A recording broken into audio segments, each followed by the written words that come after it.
যখন শুনলো যে আমরা আসলে লাইটের স্পিড নিজেরা বের করছি ডার্ক রুমে, ও এক্সপেক্ট করে নাই যে বাংলাদেশে কোনো কলেজে এরকম থাকতে পারে। কারণ ওই কোয়েশ্চেন হোয়াই থেকেই আল্টিমেটলি তোমার সেই কিউরিওসিটিটা জাগে এবং সেখান থেকে তুমি গভীরে ঢুকতে তুমি আল্টিমেটলি কিছু খুঁজে পাও। শাহজালাল থেকে বের হওয়ার পর ৩ মাস আমি পিপিলিতে ছিলাম। এরপর স্যামসাং এ জব করি এবং এর মাঝখানে আমাকে কোরিয়া পাঠানো হয়। স্কুল কলেজে বলো বাংলাদেশে যেটা হয় যে শিক্ষকদের প্রতি ছাত্রদের সেই শ্রদ্ধাবোধটা থাকে না। এটার কারণ হয়তো শিক্ষকরাও মানে নিজের গ্রোথের জন্য হলেও পৃথিবী ঘুরে দেখতে হবে। পারিবারিক পলিটিক্স চলে আসে। এটা যে আমি আওয়ামী লীগ করি, আমি বিএনপি করি, আমি জামাত করি। সেটা না হয়ে যেটা হওয়া উচিত যে আমাদের সবারই সবটা জানা উচিত। বাংলাদেশে আর কোথায় কাজ করেছো? সবগুলোই কি ঐরকম আউটসোর্সিং টাইপের? আমি যখন এআই কোম্পানিতে জয়েন করি তখন হচ্ছে ওই এআই কোম্পানি ওদের ২ টা পার্ট ছিল। একটা হচ্ছে কনসালটেন্সি আর একটা হচ্ছে ওদের নিজস্ব ইন হাউস প্রোডাক্ট। ২০১৯ থেকে তার মানে তুমি আছো ইয়েতে স্টকহোমে। ২০১৮ তে আমি ইনোভিয়ায় কাজ করা শুরু করি। তারপর ইনোভিয়া ছাড়ি আমি 2023 তে। খুব দুঃখজনক এক্সপেরিয়েন্স হচ্ছে আমাদের কম্পিটিটর প্রোডাক্টটা মাইক্রোসফট প্রায় $19 বিলিয়ন এ কিনা।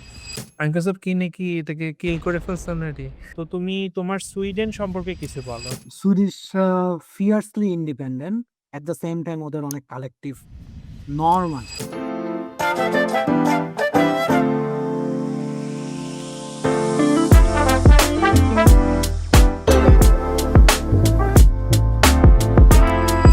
হ্যালো দর্শকরা, আজকে আমাদের পডকাস্টে জয়েন করছে আমার বন্ধু রেজা। রেজার সাথে সেই পরিচয় সেই ছোটবেলা থেকে, কলেজ লাইফ থেকে। তো রেজাকে অনেকদিন পরে মেসেজ পাঠালাম যে রেজা তুমি আমার পডকাস্টে আসবে কিনা, এবং ওর কিছু ইউনিক এক্সপেরিয়েন্স আছে যেটা হয়তো সবাই শুনে ভাল লাগবে। কারণ বাংলাদেশিরা তো অনেকেই ম্যাক্সিমামই দেখা যায় যে ইউএসএ অথবা ইউকে, অস্ট্রেলিয়া এইসব জায়গায়, পরিচিত জায়গায় যায়। রেজার অবস্থান হচ্ছে সুইডেনে। বাংলাদেশি কমিটি ওখানে হয়তো আছে, বাট তারপরেও ওই সুইডেনের কালচার হয়তো ওভাবে হাইলাইটেড হয় না। তো আজকে আমরা চেষ্টা করব যে রেজার এক্সপিরিয়েন্স থেকে আমরা কিছু জানতে পারি কিনা। রেজা, তুমি তোমার পরিচয় দাও। রাইট। আনন্দ অলরেডি বলে দিল যে হ্যাঁ, আমাদের পরিচয় হয় কলেজে, আমরা একই গ্রুপে পড়তাম। আহ, আনন্দ ওয়াজ আওয়ার ফার্স্ট বয়, আর আমি শেষের দিকে ছিলাম। তারপর অনেক মানে যেটা হয় একই গ্রুপে থাকলে আমাদের প্রচুর শেয়ার্ড এক্সপিরিয়েন্স ছিল ওই ২ বছর। এবং এরপর যার যার জায়গায় আনন্দ দেশের বাইরে চলে যায়। একটা সময় অনেক বছর পরে পরে দেখা হয়, আর এখন মনে হয় প্রায় 11 বছর পর আবার ভিডিওতে সামনাসামনি দেখা হচ্ছে, মাঝখানে টুকটাক মেসেজ হতো। তো রাইট। that's life. Yeah, আর কথা বলতে বলতে আমরা আরো তথ্য দিব। রাইট। সো তুমি কি ঢাকায় বড় হয়েছো, রেজা? আহ, হ্যাঁ, আমার জন্ম ঢাকায়, আহ, বড় হওয়া ঢাকায়, স্কুল কলেজ বিশ্ববিদ্যালয় ঢাকায় না, পড়াশোনা সিলেটে শাহজালাল ইউনিভার্সিটিতে কম্পিউটার সায়েন্সে। And আমার মনে আছে যে আমি তো ঢাকায় বড় হইনি, আমি ছিলাম রংপুরে বড় হয়েছিলাম। সো রংপুর থেকে ঢাকায় আসা একটা কালচার শকও ছিল, কারণ একটু একটু জানতাম কিন্তু বন্ধু তো কেউ ছিল না। সো রেজা ছিল, I would be forever grateful, মানে রেজা ছিল one of the best friends. ওর কাছ থেকে অনেক শিখেছি, অনেক মজাও করেছি আমরা সবাই মিলে। আমরা ক্লাস শেষ হইলেই ওই দুপুরবেলা আমরা দেখতাম যে এই যে মাঠে দাঁড়ায় রেজা, তুষার, তারপরে আরো বেশ কয়েকজন আমরা গল্প করতাম আর কি। তো তোমার মনে আছে কিনা ওই স্মৃতিগুলো ওই সময়? রাইট, অনেক সুন্দর। ল্যাবের ঝেপে অনেক অনেক কিছুই করতাম।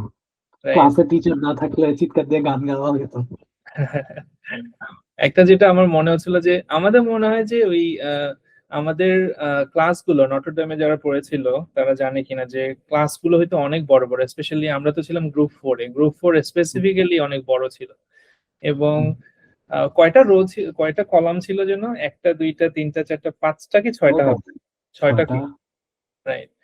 তো একটা জিনিস আমার মনে হচ্ছে আসলে, মানে একটা ওয়ে থাকলে ভালো হতো যাতে আমরা বিভিন্ন জায়গায় বসতে পারতাম। আমরা ফুল টাইম সবাই একই জায়গায় বসছিলাম, তাই না? কাইন্ড অফ লাইক আমাদের একটা জোন তৈরি হয়ে গেছিল, যে হ্যাঁ, এক জনের সাথে আরেক জনের একদম ওয়ার টাইপ অবস্থা অনেক অনেক সময়। তো ওইভাবে আমাদের বন্ধুত্ব যেরকম গাঢ় হয়েছে, আবার ধরো যে আমরা অনেক মজাও পাইছি আর কি। রাইট। আবার অন্য জনেও ফ্রেন্ড হতো, যেমন ওয়াসি কিন্তু আমাদের থেকে একটু দূরে ছিল, রাইট। কিন্তু তাতে কিন্তু কিছু সমস্যা হয়। Right. Right. Right, I think ওই যে আরেকটা যেটা হয় যে তোমার কমন হবিজ, যেটা যে হ্যাঁ মানুষের বন্ধুত্ব তো তৈরি হয় ওই পছন্দের জিনিসগুলো দিয়ে, যে একই টাইপের একই চিন্তা ভাবনা, যা আমরা আমাদের যারা আছে ওভাবে আমরা বন্ধুত্ব হয়তো গড়ে তুলি। ওয়াসি, তুমি আমাদের একটু কম্পিউটারের দিকে একটু ঝোঁক ছিল তাই না তখন হ্যাঁ থেকেই, প্রোগ্রামিং এর দিকে, ওপেন সোর্স এর দিকে। তো সেই সুবাদে হয়তো অনেক কিছু, যেরকম তোমার কাছ থেকে আমি অনেক কিছু শিখেছি। তো যেটা কোয়েশ্চেন করেছিলাম যে তোমাদের বাসা কি শান্তিনগরের ওইদিকে ছিল আমার যতদূর মনে হয়? শান্তিবাগে ছিল, এখন আমরা শঙ্করের দিকে থাকি। আচ্ছা, শান্তিবাগে ছিল। আচ্ছা। তখন তুমি তাহলে ইয়েতে কোথায় পড়ালেখা করেছিলে, কি বলে স্কুল স্কুল? স্কুল মতিঝিল কোথায়? গভর্নমেন্ট বয়েজ হাই স্কুল, নরডামের খুব কাছেই স্কুলটা, খুব বেশি দূরে না। আরো কি মতিঝিল থেকে কি আরো কেউ ছিল আমাদের গ্রুপে তোমার? হ্যাঁ ছিল, ফয়সাল। আচ্ছা, ফয়সাল। ফয়সালের সাথে হুম। ওভাবে যোগাযোগ হয় নাই, অত ক্লোজ হয়তো ছিলাম না। তোমার সেদিন কার সাথে যেন কথা বললাম যে কোনো কারণে আমাদের এনডিসির বন্ধুগুলো আমরা এখনো বন্ধু আছি, যেরকম পরে আমি অনেক বন্ধুত্ব তৈরি করছি, তাদের সাথেও অত বন্ধুত্ব নাই, কিন্তু এনডিসির কিছু কিছু বন্ধু আছে যাদের সাথে এখনো বন্ধুত্ব। এটার মানে বিশ্লেষণ আমিও জানি না আসলে যে কেন সেটা, এটা কি ওই সময় একটা আমাদের ফরমেশন টাইপের আইডেন্টিটি তৈরি হয়েছিল কিনা, আই ডোন্ট নো। তোমার কোনো অভিমত আছে এটা নিয়ে? এজের কারণে হতে পারে, যে মানে যখন মানুষের এজ কম থাকে, মানুষের জাজমেন্ট কম থাকে, so it's very easy to create bonding, to become vulnerable in front of other people. But যত এজ বাড়ে, তখন দেখা যায় যে আমাদের ভালনারেবিলিটি দেখা যায় অনেক সময় ওয়ার্ক প্লেসে, হয়তো বা আমার বস ওই ভালনারেবল জায়গাটা ব্যবহার করবো, যে রাইট, তখন দেখা যায় মানুষ আস্তে আস্তে মানে ফ্রেন্ড ক্রিয়েট করাটা অনেক কঠিন, যে to become vulnerable it becomes difficult. Right. Plus জীবনের স্টেজও হয়তো আছে, অনেকে হয়তো গার্লফ্রেন্ড হয়ে যায় অলরেডি, ফ্যামিলি প্রেশার চলে আসে, সো রেসপন্সিবিলিটি গুলো হয়তো ফোকাসটার বন্ধুত্ব গঠনের দিকে হয়তো থাকে না। প্লাস যে রাইট। আরেকটা জিনিস, যে কলেজে বা স্কুলে যেটা হয়, যে the amount of time we spend together as a hmm, group, and specially for NDC, যে সবার সিট কাছাকাছি, মানে একই ব্লকে। সো আমি মোটামুটি 10-12 জন মানুষকে প্রতিদিন দেখি, এবং রাইট। অলমোস্ট 2 বছর প্রতিদিন দেখি। যে ওই টাইমটুকু এখন আসলে স্পেন্ড করা অন্য কারোর সাথে খুব কঠিন। ওয়ার্ক প্লেসে হয়তো আমি 1-2 জনকে দেখি, তারাও আবার ওয়ার্ক প্লেস সুইচ করে, হয়তো তারা একই রুমে অনেক সময় বসেও না। হুম, আর এখন তো ওয়ার্ক মডেলও অনেকটা হাইব্রিড, আমি হয়তো একদিন অফিসে যাই, আমার আরেক কলিগ হয়তো আরেক দিন যায়। রাইট। তারপরেও কি তোমার মনে হয় এই যে যে নটরডেমের মধ্যে, নটরডেম কলেজের যে কালচারটা, অ্যাটলিস্ট আমরা যে কালচারটার মধ্যে দিয়ে বড় হয়েছি, এটা তো ডেফিনেটলি অন্য কলেজের কালচার থেকে কিছুটা হলেও ইউনিক, তাই না? আমাদের যেরকম পরীক্ষা থেকে শুরু করে, ক্লাস থেকে শুরু করে, এবং আমরা বেশ অসাম অসাম কিছু টিচার পেয়েছি। নট জাস্ট যে তারা, হুম। হাউ ডু আই সে, যে তারা শুধুমাত্র যে পড়াতো ভালো তা না, তারা আসলে মানুষ হিসেবেও ভালো ছিল। কিছু কিছু স্পেসিফিক, যেমন জওহরলাল স্যার, কিছু কিছু মানুষের কাছে আসলে আমি কিছু কিছু সব মানে শুনছি যেটা আসলে আমাকে চিন্তা করতে শিখাইছে, জীবনকে কিভাবে দেখতে হয়। আমি জানি না তোমার কি এক্সপিরিয়েন্স ছিল। আমার আমার কাছেও মনে হয় যে মানে নটরডেমে একটা ব্যাপার ছিল, অ্যাটেন্ডেন্স খুব ইম্পর্টেন্ট। So right. প্রতিদিন যেহেতু যাওয়া হতো, হুম, আমি যাদের সাথে বসি তাদের সাথে কিন্তু আমার প্রতিদিন ইন্টারাকশন হয়। অনেক কলেজে অ্যাটেন্ডেন্স হয়তো এত ইম্পর্টেন্ট না, এটা একটা ব্যাপার। আরেকটা জিনিস হচ্ছে টিচারদের বেলায়ও, যে যে চ্যাপ্টার গুলি, যে বইয়ে যদি একটা চ্যাপ্টার থাকে, ওই চ্যাপ্টারটা পড়তে হবে এবং বুঝতে হবে, এই কনসেপ্টটা আমার কয়েকদিন আগে আমার ছোট ভাইয়ের সাথে কথা হলো। ও হচ্ছে রচেস্টারে ফিজিসিস্ট, ও পিএইচডি করছে ইলেকট্রোডাইনামিক্স। এখন ও ও যখন শুনলো যে আমরা আসলে লাইটের স্পিড নিজেরা বের করছি ডার্ক রুমে, ও এক্সপেক্ট করে নাই যে বাংলাদেশে কোনো কলেজে এরকম থাকতে পারে, কারণ অনেক কলেজে হয়তো এই ফ্যাসিলিটিটা দিবেই না। রাইট, আর ওভার দ্য টাইম আমি নোটিস করছি যে সায়েন্স এডুকেশনের quality all all around, maybe all over the world, conspiracy থিওরিস্টদের কারণে হোক, অনেক কারণে হোক, মানুষের সায়েন্টিফিক ওয়েতে থিঙ্ক করা আগের চেয়ে অনেক ক্ষেত্রে কম। স্পেশালি এটা আগে আমি ভাবতাম এটা শুধু বয়স্কদেরই হয়, এখন দেখি যে না, এটা ইয়াংদের মধ্যেও খুব কম। তো রাইট।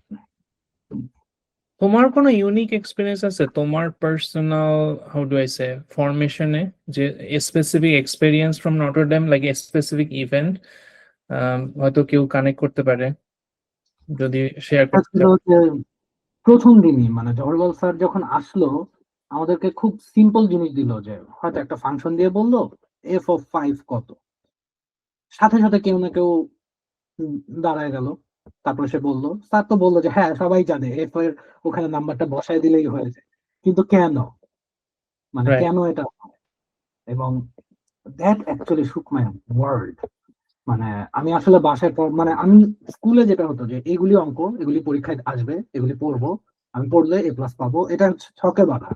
কিন্তু যখন আমি আসলে ওগুলি কোয়েশ্চেন করলাম, আচ্ছা আমি কেন লগারিদমের এটা বলি, রাইট, তখন আমার আসলে অনেক ডিপার প্রবলেম সলভ করতে হয়। এবং তখন আমি অন্যান্য বইও কালেক্ট করি, জাস্ট এইচএসসির বই ওয়াজন্ট ইনাফ, আমার এ লেভেলের বইগুলি কালেক্ট করতে হয়, কিছু কিছু আন্ডার গ্রেডের বইও কালেক্ট করি। তারপর মানে ডিসেম্বরে যে বন্ধটা থাকে ওই বন্ধটা আসলে আমার খুব কাজে লাগে। হ্যাঁ আমার ক্লাসে নাম্বার ভালো উঠতো না, কিন্তু আমার যে ফাউন্ডেশনটা তৈরি হয় এই এক্সপিরিয়েন্সটা আমার হয় আন্ডার গ্রেডে একবার এরকম হয় যে ডিসক্রিট ম্যাথ ক্লাসে একবার এটা মোহাম্মদ জাফর ইকবাল একবার বললো যে এই এই প্রবলেমটা কে সলভ করতে পারবে বোর্ডে এসে। মানে আমি মানে আমি কাউন্টলেস টাইমস জর্ডওয়াল স্যারের আমরা অ্যাসাইনমেন্ট গুলি করতাম, he was sort of very rigorous about lab assignment.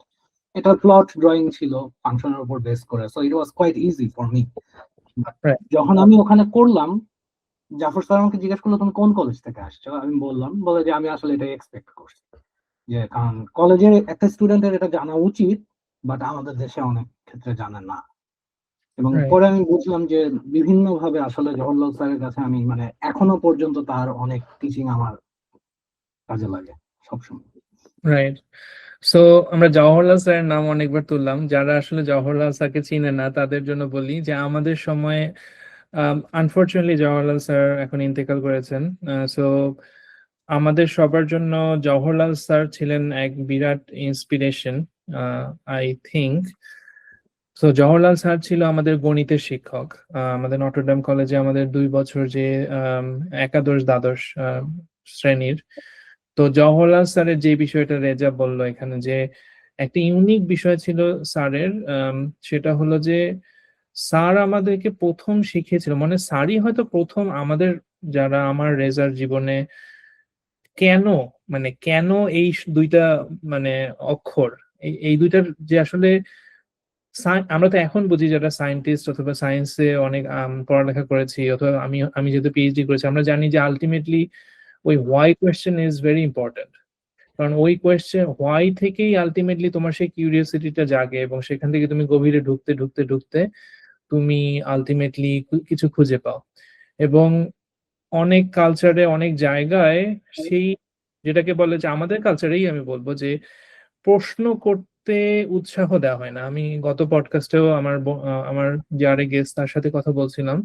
তো জওহরলাল স্যার আমাদেরকে সেই সাহসটা দিয়েছিলেন ইন সাম ওয়ে, যে তোমরা যখনই একটা কিছু দেখবে তোমাকে চিন্তা করতে হবে কেন, কেন এটা হচ্ছে। জাস্ট বিকজ এটাকে লেবেল দেওয়া হয়েছে, সিম্বল দেওয়া হয়েছে, সেটাতে বিশ্বাস করার কোনো কারণ নেই। যত গভীরে তুমি জিনিসটাকে কোয়েশ্চেন করবে তত তুমি শিখতে পারবে। I think that was very fundamental. এবং যেটা হয় যে আমাদের দেশের কালচারে একটা হয় যে যারা বিজ্ঞানে যায় ছোটবেলা থেকে, হয়তো এটা পারিবারিক কারণেও হতে পারে, যে ও আচ্ছা আমি বিজ্ঞান সায়েন্স নিচ্ছি যে ভালো ক্যারিয়ারের জন্য, তাই না? এবং আমার ক্ষেত্রেই যেরকম, যে আমার বাবা মা চেয়েছিলেন যে আমি ডাক্তারি পড়ি, তাই না? সো এর আরেকটা কারণ হচ্ছে আমিও চেয়েছিলাম ডাক্তার হইতে, কারণ আমি অঙ্ক আমার ভাল লাগতো না, এটার থেকে বড় কথা আমি ভয় পাইতাম, কারণ আমি ঠিকভাবে বুঝতাম না। জওহরলাল স্যারের যে ইফেক্টটা ছিল, উনি আমাকে অঙ্ক ভালোবাসতে শিখাইছিলেন, এবং যখন আমি ভালোবাসতে শিখি তখন আমি আলটিমেটলি বুঝতে পারি যে এটার ইমপ্লিকেশনটা কত বড়, এবং আস্তে আস্তে সেই গভীরতাটা হয়। যখন আমি ইঞ্জিনিয়ারিং লাইনে যাই তখন অবভিয়াসলি সেটার পূর্ণ রূপ ধারণ করে। বাট তোমার সাথে আমি 100% একমত। সেই জওহরলাল স্যার সেই জন্যই আসলে ভালো শিক্ষক অনেক ইম্পর্টেন্ট আসলে। এবং কালচারটা, নটরডেমের যে কালচারটা, সেটাও অনেক ইম্পর্টেন্ট কালচার ছিল একটা। আমি আমি কিন্তু জওহরলাল স্যারের খুব অপছন্দের স্টুডেন্ট ছিলাম, কিন্তু তারপর আমার পছন্দের টিচার উনি সবসময়। রাইট। আমার হ্যাঁ মনে আমি হয় বকা খাইতাম, আমার রেজাল্ট খারাপ হইতো, বাট আমার কোনো রিগ্রেট নেই। স্যার যে আসলে কাউকে অপছন্দ করতো তা না, আই গেস। মানে ওই তো থাকেই, তাই না, মানে কথা যেটাকে শোনানোর মতো কাজ আমি করতাম, আমি বলবো না যে আমার কোনো দোষ নেই, সব বেশিরভাগ দোষ আমারই ছিল। বাট আমার মনে আছে যে মানে স্যার হচ্ছে একদম শেষ দিন, যা কলেজের শেষ দিন, উনি হুম, হচ্ছে সবার ল্যাব খাতা চেক করে দিচ্ছে যে সবাই সব অ্যাসাইনমেন্ট গুলি শেষ করছে কিনা। এখন স্যার আমারটা হাতে নিয়েই স্যারের একটু কেমন যেন লাগলো, এবং স্যার খুব ইমপ্রেসড যে আমি সব শেষ করছি, মানে হুম, আমারটা যে কমপ্লিট খাতা। তখন he was sort of proud of me, মানে পুরো 2টা বছর যে আমাকে এত বকা দিল, কিন্তু আমি টাইম মতো সবকিছু তার কাছে ক্লিয়ার করে দিচ্ছি। এক্স্যাক্টলি। মানে আমাদেরকে মানুষ করছে ঠিকঠাক, মানে এনিওয়ে, আমি আরো নটরডেমের কথা যখন বলছিলাম, আমি আরেকটা জিনিস তোমাকে বলি যেটা খুবই একটা ইম্পর্টেন্ট ইনফ্লুয়েন্স আমার মধ্যে ছিল। তো মনে আছে আমাদের জীববিদ্যার যে ফিমেল ম্যাডাম, শিক্ষক হ্যাঁ, ম্যাডাম ছিল, নাম যেন কি ছিল ওনার? রাস্তা ম্যাডাম। ওই ম্যাডাম, আমি বলবো না যে ওই ম্যাডাম সব খুব জনপ্রিয় ছিল, বাট উনি আমার জন্য একটা খুব বড় ইনফ্লুয়েন্স ছিল। আমি বলতেছি কারণটা, কারণ উনি মনে হয় প্রথম আমাদের সবাইকে ওই বিবর্তনবাদের সাথে পরিচয় করাইছিলেন। আমার আমার এখনো মনে আছে। এবং বাংলাদেশের কালচারে তো আসলে ইভলিউশনে বিশ্বাস করা, যে আমরা যে আসলে একটা লিনিয়েজ ধরে ধরে আমরা আলটিমেটলি হোমোস্যাপিয়েন্স আসছে, এই জিনিসটা তো ধরো যে এখনো আসলে ডিবেটেড, তাই না? ইসলামিক কারণ আছে, রিলিজিয়াস কারণ আছে, এবং সেটাকে ডেরোগেটরি ভাবে দেখার একটা ওয়ে আছে।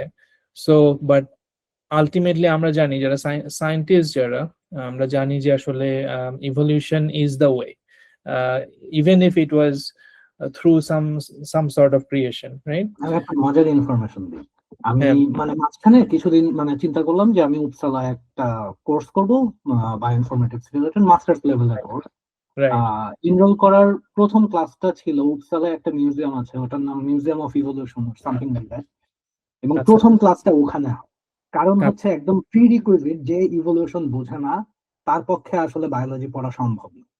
Right, that's why first class মানে graduate level study about biology, মানে বায়োইনফরমেটিক্স এর ক্লাস সবসময় ওখান থেকে হতো ওই সময়। Right, right. সেটাই। সো আমার এখনো, আমি বলবো যে ম্যাডামের অনেক সাহস ছিল। উনি মনে আছে আমাদের আরেকটা মতো শীট দ্বারা সহজ করে আমরা যারা বাঁকা হয়ে যাবো, এই শীট দ্বারা সোজা করো।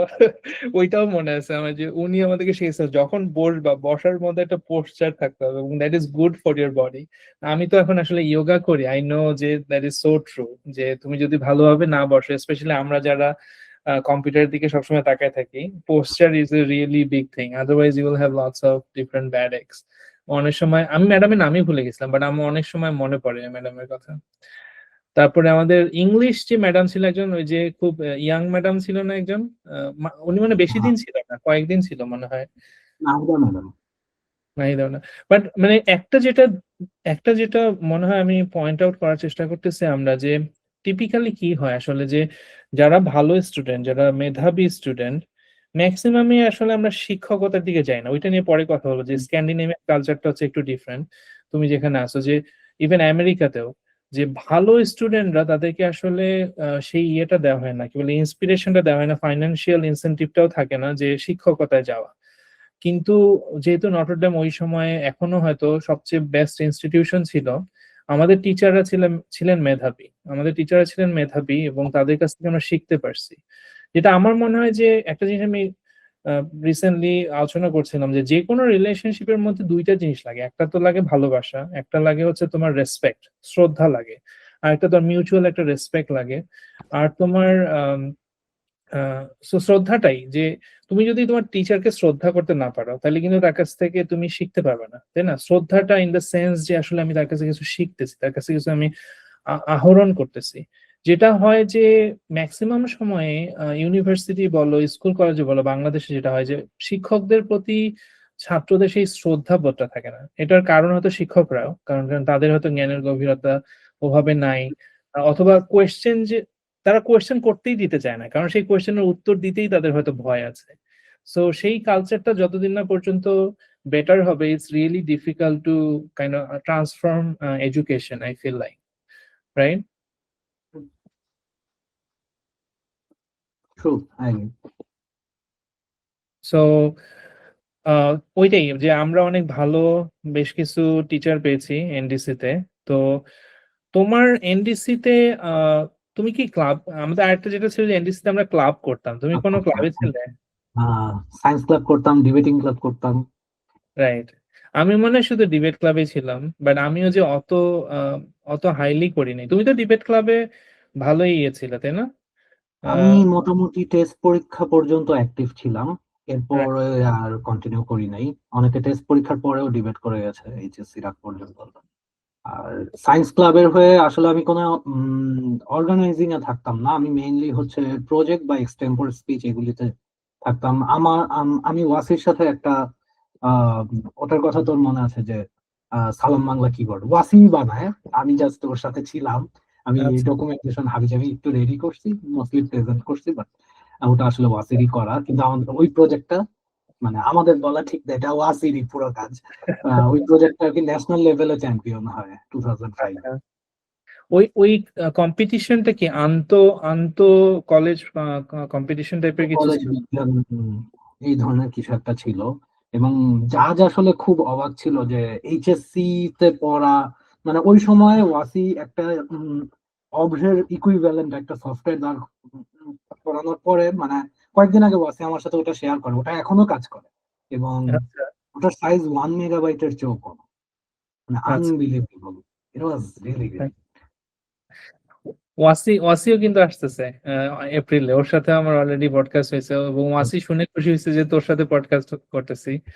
সো এনিওয়ে, তো সায়েন্স ওটা কি সায়েন্স অলিম্পিয়াড ছিল নাকি জাস্ট একটা না, কম্পিটিশন ওটা টাইপ? ওটা সম্ভবত মানে সায়েন্স আমাদের কলেজের একটা হতো। ওটা আচ্ছা। আমাদের ইচ্ছে করে মনে হয় সেকেন্ড রানার আপ করে করানো হয়েছিল, যে আমাদেরকে অর্গানাইজাররা বলছে দেখো সব পুরস্কার যদি নটর ডেমে নিয়ে যায় দেখতে কেমন লাগে। Okay fine. কিন্তু তারপরে একটা হলো, সেটা হচ্ছে গভর্নমেন্ট থেকে অর্গানাইজড ছিল, ওটাই আচ্ছা। থেকে আমাদের মানে আমাদেরটা চ্যাম্পিয়ন হয়। ওকে। যাই হোক, ওয়াসি আসছিল আমার এখানে, স্টকহোমে আসছিল, ওর সাথে আমার লন্ডনে একবার দেখা হয়েছে। তো পরে কি বলে, আম, তো আরেকটা, একবার আমরা ওই যে একটা চান্স পেলাম না যে ডিবেট ক্লাব থেকে ইন্ডিয়া যাওয়ার একটা একটা চান্স ছিল, তুই কি গেছিলি? ডিবেট ক্লাব না, ওটা মনে হয় ইংলিশ ক্লাব। ইংলিশ ক্লাব থেকে ডিবেট ক্লাব? ময়ূখটা গেল ইংলিশ ক্লাব থেকে। আচ্ছা, ভুলে গেছি আমি এক্স্যাক্টলি। আমি জানি যে আমার যাওয়ার সুযোগ হয়েছিল, পরে সাম আচ্ছা। আদার কারণে আমি যাইনি ওই সময়। তো এনিওয়ে, সো যেটা আমরা নটরডেমে একটু ফোকাস করতে যাচ্ছিলাম, কারণ ওইখানে আমাদের বন্ধুত্ব শুরু, এবং ওখান থেকে আহ, এই যে বিভিন্ন এক্সপিরিয়েন্স গুলো, পড়াশোনার বাইরেও যে একটা জগৎ আছে এটাও কিন্তু আসলে অবভিয়াসলি জুনিয়র লেভেলে অথবা মাধ্যমিক স্কুলে আমরা সেটা শিখি, কিন্তু এখানে এসে যে ক্লাবিং যেটাকে বলে, যে মাধ্যমিক হুম। স্কুলগুলোতে কি হয় অনেক সময় ক্লাব টাইপের কিছু থাকে না, কিন্তু মানে হয়তো ইন্ডিভিজুয়ালি পার্টিসিপেট করে মানুষ, তাই না? অনেক সময় অ্যাটলিস্ট আমি যেহেতু রংপুর থেকে আসছি, এখানে হয়তো ঢাকার সেন্ট জোসেফ অথবা অন্য ভালো ভালো স্কুলগুলোতে হয়তো থাকতে পারে, তা আমার সুযোগ হয়নি। কিন্তু আমি পার্সোনালি নটরডেমে আসার পরেই যে এখানে একটা ক্লাব অ্যাক্টিভিটি যেটাকে বলে, যেটাকে অনেক গুরুত্ব দেওয়া হয়, সেটা আহ, সেটা আমি জানতে পেরেছিলাম, এবং পরবর্তীতে যখন জাপানে যাই আমি, তখন সেটার কন্টিনিউয়েশন ছিল ইন সাম ওয়ে। তো অবভিয়াসলি অল অফ দিস আমাদেরকে অনেক ইনফ্লুয়েন্স করছে গড়ে ওঠার পিছনে। তো তারপরে আমি তো যাই বুয়েটে। তুমি কোথায় গেছিলে যেন? তুমি যাও শাহজালাল। শাহজালাল হুম। ইউনিভার্সিটি আমি এক কম্পিউটার। বছর ঢাকা ইউনিভার্সিটিতে ম্যাথমেটিক্স এ ছিলাম। পরে মানে আমার আসলে ইচ্ছা ছিল যে ম্যাথ নিয়ে আরো পড়াশোনা করা, কিন্তু ওখানে পড়াশোনার স্টাইলটা আমার পছন্দ হয় নাই। তো আমি আচ্ছা। আবার সুইচ করে শাহজালাল ইউনিভার্সিটিতে চলে যাই কম্পিউটার সায়েন্সে। মানে হতে পারে যে মানে আমার সাথে যায় না, আমি আসলে মানে ম্যাথ জিনিসটা যে মুখস্থ করে পরীক্ষার খাতায় দিতে হবে এইটার সাথে আমি আসলে খুব একটা এগ্রি করি নাই। এবং আচ্ছা। হুম, ওই কাইন্ড অফ সেটাই তোমার এক্সপিরিয়েন্স ছিল ঢাকা ইউনিভার্সিটির ম্যাথ হ্যাঁ, ডিপার্টমেন্টে? ভালো এক্সপিরিয়েন্স আসলে ছিল না প্রথম দিকে, মোটামুটি স্টার্ট হয় ঠিক মতো, কিন্তু পরে দেখা যায় যে বিশাল বিশাল ম্যাথ, এবং বেশিরভাগ ম্যাথ হচ্ছে instead of learning about the concept, it was memorising the edge cases. So বিভিন্ন এজ কেস মুখস্থ করে করে যদি আমি 50টা ম্যাথ মুখস্থ করি, ওই কোর্স আমি পাস। কিন্তু এটা আসলে তাহলে আসলে আমার জন্য ওটা না, আমি যেটা ফিল করি। এবং আই থিঙ্ক ইকরামের কথা মনে আছে, ইকরাম ঠিক আমি যখন ম্যাথ ডিপার্টমেন্ট থেকে বের হয়ে যাই তখন দেখি যে ইকরাম হচ্ছে ফাহিম, ইকরাম ফাহিম। আহ, ও হচ্ছে তখন জয়েন করে। আমি তখন ওকে বলছিলাম যে maybe it's not a good idea, ওরও ইচ্ছা ছিল মেবি এরকম, এবং ও ঠিক 1 বছর পর মনে হয় ওখান থেকে চলে যায়। আচ্ছা, সো তার মানে ঢাকা ইউনিভার্সিটির তুমি ছিলে 2006 এর ব্যাচ। ঢাকা হ্যাঁ, ইউনিভার্সিটির ঢাকা ইউনিভার্সিটির ম্যাথ ডিপার্টমেন্ট কি ক ইউনিটের মধ্যেই পড়ে, তাই না? ক ইউনিটে পড়ে। আচ্ছা, ঢাকা ইউনিভার্সিটি কি টপ টপ কততমর মধ্যে থাকলে ম্যাথে ঢোকা যাইতো তখন? 1000-এর মধ্যে নাকি? 1,000-এর মধ্যে থাকলে ম্যাথে ঢোকাই যায়। হ্যাঁ, 1,000। আচ্ছা এখন জানি না কিরকম, তখন 1,000-এর মধ্যে থাকলে হয়ে যেত। আচ্ছা, তাহলে কি ওই তোমার সিএসসি ছিল হচ্ছে আই গেস টপ 200 তো মানে 50 অথবা 230-এর মধ্যে থাকতে হবে। রাইট। আর ওই বছর মনে হয় একটা ইনসিডেন্ট হলো যে মেডিকেলের প্রশ্ন প্রথমবারের মতো ফাঁস হয়। তো অনেকে মেডিকেলে চান্স না পাওয়ার পরে ওরা ঢাকা ইউনিভার্সিটিতে একটা সিট ধরে রাখে। মানে 1 বছর পর দেখা যায় যে কম্পিউটার সায়েন্সে আমার পড়ার ইচ্ছা ছিল, ওই ডিপার্টমেন্টে প্রচুর সিট খালিও হয়, কিন্তু মানে হুম। আমি পড়তে পারলাম না, জিনিসটা রিগ্রেট থাকে, বাট ইটস ওকে। তুমি কি বুয়েটেও পরীক্ষা দিয়েছিলে? বুয়েটেও হ্যাঁ, পরীক্ষা দিয়েছিলে? বুঝে হয় নাই আনফরচুনেটলি। ওয়াসি ওয়াসি যেরকম একটা অদ্ভুত কেস, রাইট? ও যেরকম ও যে সিএসসি তে চান্স পাবে না এইটাই তো আমি কল্পনা করতে পারিনি পরে। এটা আমিও কল্পনা করি নাই। রাইট, বাট ওই তো অনেক সময় আসলে যেটাকে বলে ওই 1 ঘন্টার পরীক্ষা ওই সময়ের পারফর্ম ওই তোমার আগের দিন জ্বর চলে আসতে পারে, বা ধরো যে you are just not in a good mood, some family trouble হতে পারে, অনেক কারণেই আসলে ওই 1 ঘন্টার পারফরমেন্স, অনেকের পারফরমেন্স অ্যাংজাইটিও থাকে, নট নেসেসারিলি। হুম, সেটাই থাকে। যেরকম আমি পার্সোনালি, আমাকে অনেকে ভাবে যে আচ্ছা আমি কেন গুগল অথবা আরো বড় জায়গায় নেই, এর কারণ হচ্ছে যে I I like deep thinking, I like হচ্ছে প্রবলেম সলভিং। কিন্তু ধরো যে বড় বড় কোম্পানিতে যাওয়া মানে হচ্ছে তোমার লিড কোডের প্রবলেম গুলা, লিড কোড যেগুলো ওগুলাতে তোমার অনেক এক্সপার্ট হইতে হবে, মানে muscle I memory. Hate lead code. So মানে it's, I don't know why the companies still follow those, but I mean that's sometimes ওই তো বললাম যে কম্পিটিশন যখন বেশি হয় তখন তোমার আসলে এগুলো বিভিন্ন ফিল্টার আউট করার ওয়ে আর কি, এবং এগুলোর মধ্যে অনেক ভুলও হয়। যাদেরকে নেওয়া হচ্ছে ওইটার থ্রুতে তারাই যে আসলে বেস্ট তাও এরকমও না, আবার যাদেরকে অনেকে আছে যে যারা বড় কোম্পানিতে চান্স না পেয়ে অনেক বড় বড় কোম্পানি নিজেও বানাই ফেলছে, তাই না? এরকম কিছু কিছু ঘটনাও আছে আর কি। তো এনিওয়ে, সো ঢাকা ইউনিভার্সিটিতে তাহলে 2006-এ ঢুকে 1 বছরের মধ্যে তুমি তাহলে, যেহেতু তুমি আরো লার্নিং এনভায়রনমেন্ট চাচ্ছিলে, মোর ইন্টারঅ্যাক্টিভ এনভায়রনমেন্ট চাচ্ছিলে, সেই কারণে পরে শাহজালালে যাও। ওইখানকার এক্সপিরিয়েন্সটা ছিল তোমার শাহজালালে?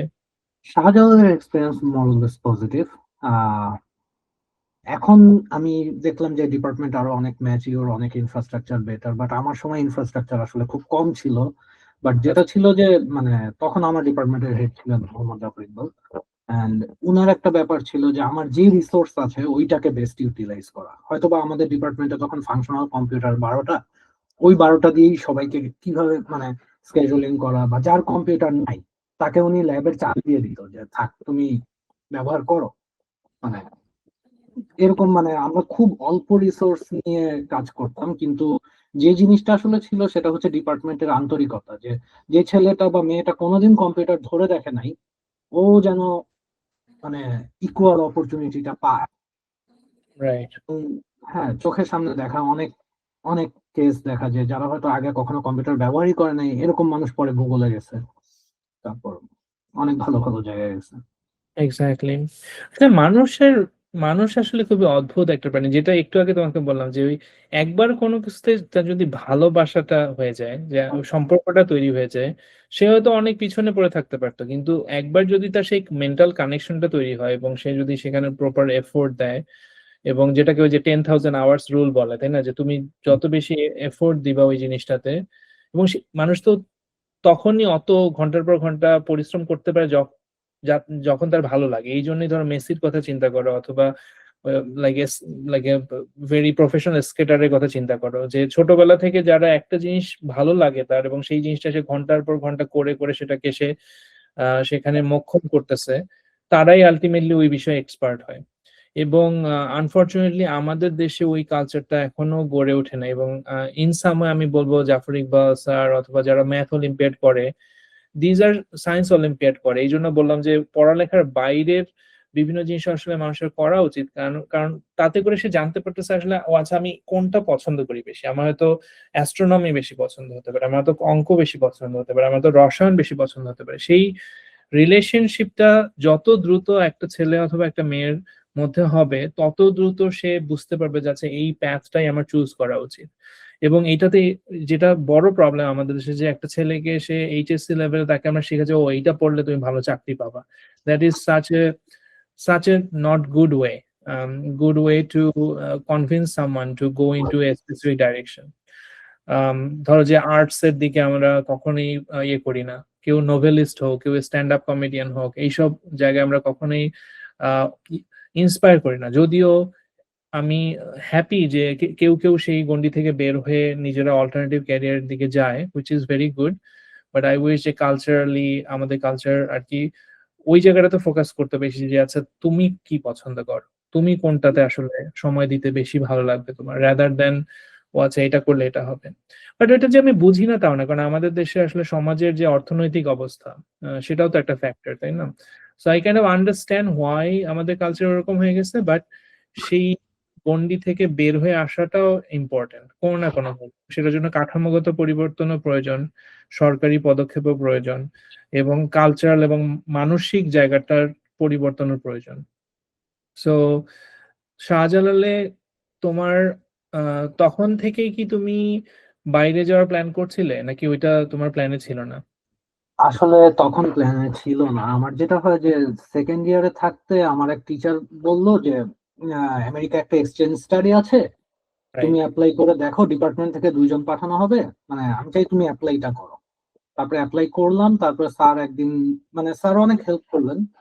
তারপর উনি আহ, বললেন যে তোমাকে সিলেক্ট করা হয়েছে, যে ইউনিভার্সিটি থেকে মানে 2 জন রেকমেন্ড করা হয়, সো জাফর স্যার 2 জনকে রেকমেন্ড করতে পারবে।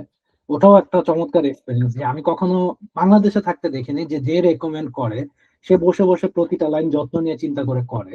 এবং তখন হচ্ছে জাফর স্যার ডিপার্টমেন্টের হেড, তার কাছে সারাক্ষণ মানুষ আসে। আবার বিকালবেলা যেটা হয় যে অনেক ফ্যানরা আসে, সেলফি টেলফি তুলে চলে যায়।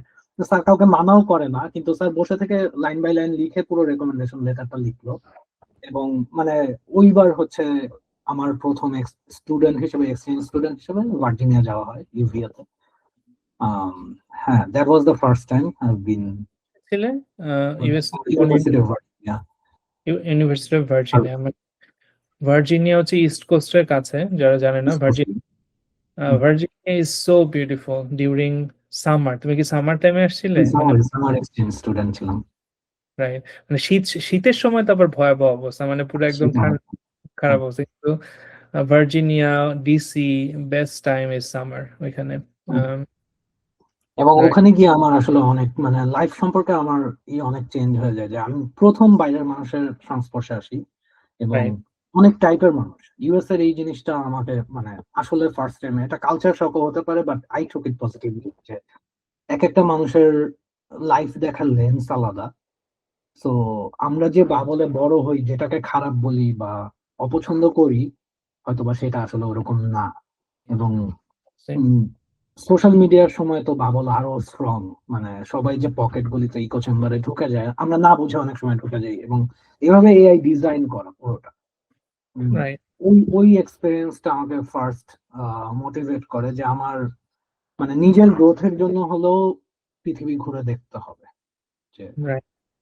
তো এক্সচেঞ্জ প্রোগ্রামে ওখানে শর্টকাটে বলবে ওটাতে তোমার মূল লক্ষ্য কি ছিল, অথবা এটা কি জাস্ট কালচারাল এক্সচেঞ্জ ছিল, নাকি তোমরা না, স্পেসিফিক কোনো প্রজেক্টে কাজ করেছিলে? ওটা আসলে ডিপার্টমেন্ট অফ স্টেটের একটা প্রোগ্রাম ছিল। ইউনিভার্সিটি অফ ভার্জিনিয়ার সেন্টার ফর পলিটিক্স নামে একটা ডিপার্টমেন্ট আছে। ওরা যেটা করে যে ওরা কনস্টিটিউশন, ওদের আম, ওদের পলিটিক্স এর ইন্টারনাল ব্যাপার স্যাপার এগুলি নিয়ে, এগুলি, এবং নিউ মিডিয়া, তখন হচ্ছে নিউ মিডিয়ার হাইপ চলছে, টুইটার আসলো, Facebook was growing. So they knew যে এটা অনেক বড় কিছু হবে, এবং এটা নিয়ে তখন ওরা কাজ করা শুরু করলো। এবং তার কিছুদিন আগে মনে হয় লাস্ট ইলেকশনটা ওবামা জিতলো, এবং ওই ইলেকশনে টুইটারের অনেক বড় ইম্প্যাক্ট ছিল। তো রাইট।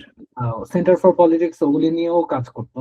এবং ওরা আমাকে একটা ইন্টার্নশিপের জন্য, মানে ক্লাসের পাশাপাশি ইন্টার্নশিপের জন্য আমি একটা সফটওয়্যার কোম্পানিতে ডেভেলপার হিসেবে জয়েন করি। ওরা হচ্ছে ডেমোক্রেসি রিলেটেড ছোট ছোট অ্যাপ বানাতো, যাতে হাই স্কুল স্টুডেন্টরা ওদের পলিটিক্স এর ইন্টারনাল প্রসেস গুলি বুঝতে পারে। যে অনেক কিছু মানে পলিটিক্যাল অ্যাওয়ারনেসও ইয়াংদের মধ্যে খুব দরকার, এবং কারণ ওই সময় আসলে সেন্টার ফর পলিটিক্স বুঝতে পারে যে American young generation, they were not much interested into politics. এবং যেটা পরবর্তীতে যেটা হয় যে ওরা যে ভয়টা পায় ওটাই সত্যি হয়, যে আস্তে আস্তে রাইট উইং অনেক পাওয়ার গেইন করে, এবং মানুষের অজ্ঞতার সুযোগটাই তো পলিটিশিয়ানরা নেয় অনেক ক্ষেত্রে। এবং হ্যাঁ, মানে টোটালি ডিফারেন্ট ট্র্যাক। কম্পিউটার সায়েন্সের না, কিন্তু ইন্টার্নশিপটা ছিল ডেভেলপার হিসেবে। আর হোস্ট একটা আমেরিকান ফ্যামিলির সাথেও কিছুদিন থাকতে হয়েছিল। সেটাও আরো ডিফারেন্ট এক্সপিরিয়েন্স, মানে hardcore Trump supporter, church going, মানে যেটাকে একদম ট্র্যাডিশনাল কনজারভেটিভ ফ্যামিলি ছিল ওটা। বাট ওইটাও একটা খুব ডিফারেন্ট এক্সপিরিয়েন্স, যে ওরা আমাকে কেন নিতে আগ্রহী হলো, ভলান্টিয়ার হিসেবেই ওরা করলো। বা হতে পারে যে ওই সময় রাইট উইং পলিটিক্স এখনকার মতো এতটা টক্সিক ছিল না প্রভাব। Very interesting. আমি তো এই যে বললাম না, কথা বললেই অনেক নতুন তথ্য পাওয়া যায়। আমি নিজেই তো ধরো যে এখন আমার যে স্পেস কমপ্লিটলি সিভিক এআই, যেটাকে বলে সিভিক এআই ডেমোক্রেসি, আমার যেটা লাস্ট ফেইলড স্টার্ট আপ, যেটা যেটা আমরা ওয়াই কমিউনিটি অ্যাপ্লাই করছিলাম, ওটাও ছিল এই তুমি যেটা বললে যে সিভিক, কিভাবে কম্পিউটার ইন্টারনেট টেকনোলজি ইউজ করে মানুষের সিভিক অ্যাওয়ারনেস বাড়ানো যায়, কিভাবে মানুষকে যে সিনেটের যে বিলগুলো পাস হয় সেগুলোকে কিভাবে মানুষের কাছে পৌঁছে দেওয়া যায়, ইস্যু ওরিয়েন্টেড পলিটিক্স যেটাকে বলে, মানুষকে কিভাবে আরো ইমোশনাল পলিটিক্স থেকে সরায় মোর ইস্যু ওরিয়েন্টেড পলিটিক্সে প্রভাবিত করা যায়, ইনফ্লুয়েন্স করা যায় ইন এ পজিটিভ ওয়ে। এগুলোই আমার লাস্ট 3 বছরের এবং আমার যে এখন আমি বাংলাদেশের যে দৃষ্টিকোণ, যে প্রজেক্টটা চালু করেছি, সেটার গোলও অনেকটা সেরকমই, যে বাংলাদেশে কিভাবে পলিটিক্যাল অ্যাওয়ারনেস বাড়ানো যায় এবং জাস্ট মানুষকে চিন্তা করানো যায়। শুধু একটা মানুষের যেটা হয় যে আমাদের এখন একটা পারিবারিক পলিটিক্স চলে আসে, একটা যে আমি আওয়ামী লীগ করি, আমি বিএনপি করি, আমি জামাত করি, সেটা না হয় যেটা হওয়া উচিত যে আমাদের সবারই সবটা জানা উচিত, কোনটাতে কে ভালো করছে, কোনটাতে কোন ইস্যুটা কে কিভাবে সেটাকে নিয়ে খেলা করার চেষ্টা করছে। সেই ক্রিটিক্যাল থিঙ্কিং যেটাকে বলে, সিম্পলি ক্রিটিক্যাল থিঙ্কিং তো তুমি তখনই করতে পারবে যখন তোমার মাল্টিপল দৃষ্টিকোণ তোমার সামনে উপস্থাপন করা হবে, যেটা আসলে করা হয় না ট্রেডিশনালি। এবং সেটা শুধু বাংলাদেশ না, এখানেও আমি তো এখানে ইউনিভার্সিটিতে পড়েছি, অনেক ফ্রেন্ড ছিল আমার, they are Republican just because their grandfather is Republican. মানে এক্স্যাক্টলি। এটা পারিবারিক একটা ব্যাপার, যে তুমি তোমার নেইবারহুডে সবাই ট্রাম্প সাপোর্টার, ইউ জাস্ট হ্যাঁ, never that courage to become something different. তো পলিটিক্স আসলেই important, but at the same time boring, complicated. But at the same time we know যে আমরা যারা বড় হলে পরে আমরা বুঝতে পারি যে আসলে কত ইম্পর্টেন্ট। কারণ ফান্ডিং থেকে শুরু করে, প্রজেক্ট থেকে শুরু করে, একটা দেশের চেহারা থেকে শুরু করে, একটা সমাজের চেহারা, সবকিছুই আলটিমেটলি পলিটিক্স দ্বারা কোনো না কোনো ভাবে নিয়ন্ত্রিত হয়। এবং আলটিমেটলি একটা দেশের অথবা একটা সমাজের শিক্ষা ব্যবস্থা থেকে শুরু করে সবকিছুই আলটিমেটলি যে সিস্টেমিক গভর্নমেন্টাল পলিসি থেকে শুরু করে সবকিছুই আসলে ভালো না হলে পরে ওই দেশে একটা ভালো আম, ভালো একটা সমাজ গড়ে তোলা সম্ভব হয় না আর কি। It's very interesting. তো ওইখানে তোমাদের কত কত বছর, কত মাস ছিলে তুমি তোমার এক্সচেঞ্জ প্রোগ্রামে? আর 1 মাস? 1.5 মাসের মতো। মেতে শুরু হয়, জুলাইতে শেষ হয়, মানে রাইট। মাঝখানে জুলাই ছিল। আরেকটা যেটা বলতে চাইলাম, এটা একটা খুবই ইন্টারেস্টিং। আমি যেহেতু বাংলাদেশে আন্ডারগ্রেড করিনি, এটা আমাদের যারা দর্শক এবং শ্রোতারা আছো যারা ইউনিভার্সিটিতে পড়ো, দেখো রেজা হচ্ছে একটা এক্সাম্পল যে তুমি বাংলাদেশ থেকেই খুব ইন্টারেস্টিং এক্সচেঞ্জ প্রোগ্রামে হয়তো তুমি বাইরের দেশে যেতে পারো। এবং এটা রেজার পার্সোনাল এক্সপিরিয়েন্স থেকে, যে এটা আসলে এনকারেজ হওয়া উচিত তোমাদের সবারই। There is multiple path. এটা খুবই কমন বাইরের দেশের ইউনিভার্সিটিতে, একটা ইউনিভার্সিটি আরেকটা ইউনিভার্সিটি গিয়ে তুমি সামারে একটা কোর্স নিলে, ক্রেডিট নিলে, সেই ক্রেডিটটা আবার তোমার ইউনিভার্সিটি ইউজ করতে পারলে। এবং এইভাবে যেটা হয় যে আলটিমেটলি যেটা গ্রাজুয়েট স্টাডিজে যেতে চায় ভবিষ্যতে, তোমার একটা লিঙ্ক হয়ে গেল, তুমি চাইলে সেই ইউনিভার্সিটিতে যে প্রফেসরের সাথে কাজ করেছো অথবা যে সেন্টারের সাথে কাজ করেছো সেই সেন্টারের সাথে তুমি হয়তো আন্ডারে হয়তো তুমি যেতে পারছো। কারণ যেটা হচ্ছে যে এই প্রত্যেকটা ইউনিভার্সিটি প্রত্যেকটা সেন্টারই তো অনেক কম্পিটিটিভ, তাই না? তোমার যত বেশি নেটওয়ার্কিং তোমার হবে, তুমি তত সহজে সেখানে হয়তো যেতে পারবে, স্পেশালি যদি তুমি সেখানে ভালো কাজ করে আম, সেখানে যদি অলরেডি একটু নাম কামাতে পারো আর কি, যেটাকে বলে। তো তুমি পরে পরে তুমি তুমি কি থিসিস করেছিলে শাহজালালে? হুম। শাহজালালে আহ, আচ্ছা, আমার মনে আছে একটা জিনিস মনে মনে করিয়ে দাও তো, শাহজালালে একটা পিপিলিকা বলে একটা ইয়ে ছিল না, প্রজেক্ট হ্যাঁ, ছিল না, গুগল সার্চের মতো? I was a big fan of that. আমার আরেকটা যেটা পার্সোনাল ছিল যে বাংলাদেশের বাংলা এনএলপি নিয়ে কাজ করা, এখন বাংলা লার্জ ল্যাঙ্গুয়েজ মডেল নিয়ে কাজ করা। ওই প্রজেক্টের সূত্রপাত কিভাবে এবং সেই প্রজেক্টটা মানে কিভাবে বন্ধ হয়ে গেল, কিছু বলবে? পিপিলিকায় আমি 3 মাস কাজ করি, মানে আমি পাশ করার পরে 3 মাস পিপিলিকায় ছিলাম। এবং আচ্ছা। পিপিলিকার শুরুটা আসলে হয় শাহজালাল ইউনিভার্সিটির ভিতর থেকেই। এবং ওখানে 2জন শিক্ষক আর 2জন ছাত্র, মোটামুটি 4জন খুব ক্লোজলি শুরু করেন। এবং পরে যেটা হয় যে জিপিআইটি ওটার ফান্ডিং দেয়, এবং জিপিআইটির ফান্ডিং এ আমরা এরপরে কাজ শুরু করি। আমি চলে আসার পরও তার 1 বছর পর পিপিলিকার একটা গ্র্যান্ড লঞ্চিং হয়। শেরাটনে প্রবাবলি, হ্যাঁ, শেরাটনে ছিল। It was actually good, but the thing is search engine আসলে, এটা আমার মতামত, আমি জানি না আসলে ঠিক কি কারণে বন্ধ হয়। সার্চ ইঞ্জিন অনেক, মানে it requires lots of money to run, যে একটা সার্চ ইঞ্জিন প্রজেক্টকে সবসময় চালু রাখা। এবং আমার কাছে মনে হয় না যে জিপিআইটির ওই পরিমাণ, মানে এক্সপার্টাইজ বা ইনসেনটিভ ছিল যে একটা সার্চ ইঞ্জিনের পিছনে ওরা কতদিন ইনভেস্ট করবে, আমি আসলে ওটা বলতে পারি না। আর হ্যাঁ, শাহজালাল ইউনিভার্সিটি একটা পাবলিক ইউনিভার্সিটি, অনেক লিমিটেড রিসোর্স নিয়ে কাজ করতে হয়, হয়তো বা ওটাও একটা কারণ।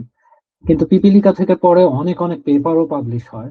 এবং শাহজালাল ইউনিভার্সিটি, আমি এনএলপি তে কাজ করি নাই, কিন্তু এনএলপি নিয়ে এখনো খুব অ্যাক্টিভ। এবং ওখান থেকে অনেক স্টুডেন্ট পরে এই সাবজেক্টে বিভিন্ন দেশে পিএইচডি করে, রিসার্চের সাথে আছে। রাইট। সো সংক্ষেপে পিপিলিকা সম্পর্কে যদি যারা জানে না, যারা আধুনিক জেনারেশনটা অনেক আগেই তো বন্ধ হয়ে গেছে, অলমোস্ট 2020-এর দিকে নাকি, মানে এখন হুম, এখন অনেক আগেই বন্ধ হয়ে গেছে, হ্যাঁ। সো পিপিলিকা ছিল ওই প্রথম একটা প্রজেক্ট বাংলাদেশের, যে বাংলায় সার্চ করে বাংলা বাংলা ভাষাভাষীদের জন্য একটা গুগল সার্চের মতো।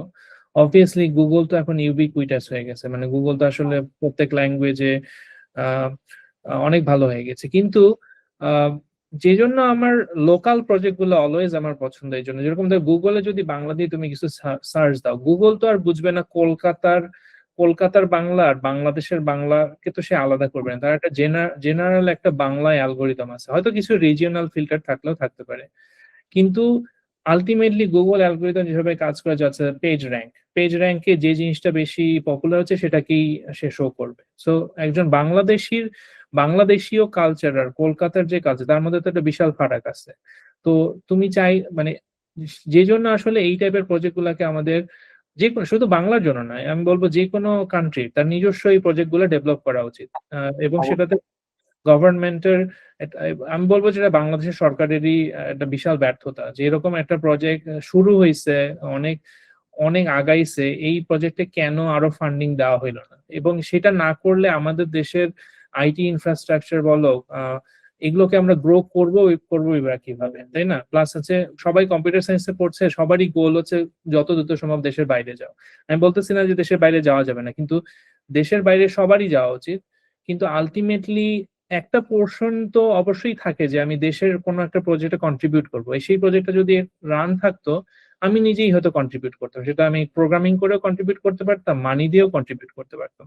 সেই যেটা, এই এই প্রসঙ্গটা কেন আনলাম, আমার মনে হয় যে ইন্ডিয়া ইন্ডিয়া যদি তুমি দেখো, ইন্ডিয়া কিভাবে ওদের এত প্রজেক্ট গুলা ডেভেলপ করে। এখন ধরো যে ইন্ডিয়ার নিজস্ব অ্যামাজন আছে, ইন্ডিয়ার নিজস্ব ফ্লিপকার্ট আছে, ইন্ডিয়ার নিজস্ব উবার আছে, বাংলাদেশেও আছে, হচ্ছে, বলবো না যে বাংলাদেশে হচ্ছে না, কিন্তু ওরা কিন্তু পায়োনিয়ার অফ দিস, আমি বলবো ইন সাম ওয়ে, যে কিভাবে দেশীয় প্রোডাক্টকে বেশি ফান্ডিং দেওয়া যায়, কিভাবে গ্রো করা যায়। ও ধরো যে চিন্তা করো যে যেভাবে ওরা ব্যাঙ্গালোরকে একটা একটা সেন্টার বানায় ফেলছে, তাই না? এবং ইভেন টু বি হনেস্ট, এই যে ইউএসএ তে যে H1B নিয়ে এত কন্ট্রোভার্সি, কেন এত কন্ট্রোভার্সি? সবাই এখানকার সব কোম্পানি গুলো আলটিমেটলি সেই ইন্ডিয়ান ওয়ার্কারদেরকে এখানে নিয়ে আসতেছে। ওরা একটা বিশাল একটা আইটি ওয়ার্কিং ফোর্স তৈরি করছে, যেটা সারা পৃথিবীর সবাই চায় সেই ওয়ার্কিং ফোর্সের উপর ডিপেন্ড করতে। সেই কাজটা আমরাও পারি, তাই না? সেই কাজটা আমরা, আমাদের মিলিয়ন মিলিয়ন মানুষ, 180 মিলিয়ন মানুষ, এবং আমাদের ছেলেমেয়েরা কত ট্যালেন্টেড, কিন্তু সেই সরকারি যে পদক্ষেপ, সেই যে দূরদর্শিতাটা, সেই দূরদর্শিতাটা হয়তো চেঞ্জ হচ্ছে কিছু। আই নো যে অনেক কিছু হয়তো চেঞ্জ হচ্ছে, বাট আরো হওয়া দরকার, এবং আরো আগে থেকে শুরু হওয়া দরকার। পলিটিক্স আরো কম হওয়া দরকার। ওভারঅল এখনো আমাদের দেশে এমপ্লয়মেন্টের অনেক প্রবলেম আছে, সুযোগের অনেক স্বল্পতা আছে। চাইলেই তো আর বাইরে সবাই যেতে পারে না। 100 জনের মধ্যে হয়তো 1000 জনের মধ্যে হয়তো একজন অথবা দুইজন বাইরে যেতে পারে, বাকি যে ছেলেরা ওরা কি করবে? এবং ম্যাক্সিমাম যেটা করে, দেশে ধরো সবাই আউটসোর্সিং এর কাজ করে, তাই না? বাইরে থেকে প্রজেক্ট এসে সবাই সেই প্রজেক্টে কাজ করতেছে। সেই মেধাটা তো বাংলাদেশের প্রবলেম সলভ করার জন্য কাজে লাগানো যেতে পারে। টাকা নাই, এটা আসলে সঠিক না। যেটা নাই হচ্ছে যে অনেকে দেশের জন্য কাজ করতে চায়, কিন্তু তারা জানে না কিভাবে কাজ করবে। তুমিও যেরকম হয়তো দেশে ফিরতে চাও, আমিও হয়তো দেশে ফিরতে চাই, কিন্তু উই ডু নট নো যে at what level we can work. এবং সেই জিনিসটা ইন্ডিয়া চেঞ্জ করেছে। ইন্ডিয়া, মালয়েশিয়াও চেঞ্জ করেছে। যদি দেখো, মালয়েশিয়া, চায়নাও চেঞ্জ করেছে এখন। চাইনিজরাও করছে, হ্যাঁ চাইনিজরাও করছে। পিপিলিকা কেন বন্ধ হলো এক্সাক্ট কারণটা মেবি পরের দিকে যারা কাজ করতো ওরা বলতে পারবে, আমি আসলে জানি না। আম, তবে হ্যাঁ, মানে যে কথাটা উঠলো যে ইন্ডিয়া যে huge amount of workforce export করলো, এটার প্ল্যানিং কিন্তু আজকের না। ওদের অনেক লং টার্ম প্ল্যানিং ছিল, যে আইআইটি গুলি যখন ফাউন্ড করা হলো, তারপর সবার আগে আশেপাশে দেশগুলোর মধ্যে সবার আগে সাবমেরিন কানেকশন ওরা নিল। সো আমরা যখন কম্পিউটার সায়েন্স সাবজেক্টটাই বাংলাদেশে ঠিক মতো পড়ানো হয় নাই, ততদিনে কিন্তু ইন্ডিয়ান গ্রাজুয়েটরা পৃথিবীর বিভিন্ন দেশে চলে গেছে। এবং এখনো দেখা যায় অফিসে যখন আড্ডা দেওয়া হয়, ইন্ডিয়ান কলিগটা হয়তো ইউরোপিয়ান বা আমেরিকান কলিগের সাথে কথা শেয়ার করে যে এক্সপিরিয়েন্স গুলি, যে ওদের দেশের কাছে এখনো ইউরোপিয়ান বা আমেরিকান কাউন্টার পার্ট গুলিও যায় এই জন্য যে ইন্ডিয়া সবচেয়ে কম খরচে স্যাটেলাইট আকাশে পাঠায়।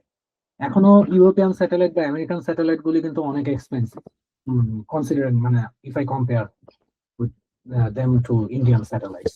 সো মানে ওরা যে ওদের এক্সপিরিয়েন্স শেয়ার করতে পারে, তখন আমার মাঝে মধ্যে খারাপই লাগে যে আমাদের আসলে ওরকম লং টার্ম কোনো প্ল্যানও নাই, যে আর 20 বছর 30 বছর বা 40 বছর পর আসলে আমরা কি চাই। হয়তো 2 বছর 3 বছরের রোড ম্যাপ, আমি জানি খুব গরিব দেশ, রিসোর্স কম, বাট কিছু জিনিস স্বপ্ন দেখতে টাকা লাগে না, স্বপ্ন দেখা যায়। Right. আরেকটা জিনিস আমি অ্যাড করবো, এটা হয়তো আমি বায়াসড হইতে পারি, I may not be accurate, but I think it is true. তুমি যদি দেখো, এটা আমি বলবো আমাদের কি বলে, শিক্ষা ব্যবস্থা এবং আমাদের কালচারের একটা ইনফ্লুয়েন্স আছে। যে আমাদের যারা মেধাবীরা, তারা সবাই চায় কাইন্ড অফ একটা সিকিউর লাইফ লিড করতে। সিকিউর মানে একটা সিকিউর লাইফ, যেখানে আমি কাজ করব, টাকা পাবো, সংসার চালাবো। কিন্তু তুমি দেখো, ইন্ডিয়া কিন্তু, আমি বলবো ইন্ডিয়ার মেজরিটিও তাই, কিন্তু ইন্ডিয়ার কালচারের মধ্যে অ্যাটলিস্ট একটা পার্সেন্টেজ আছে যে না, we want to take risk. যেরকম ধরো যে, সেই কারণে তুমি দেখো গুগলের সিইও হচ্ছে ইন্ডিয়ান।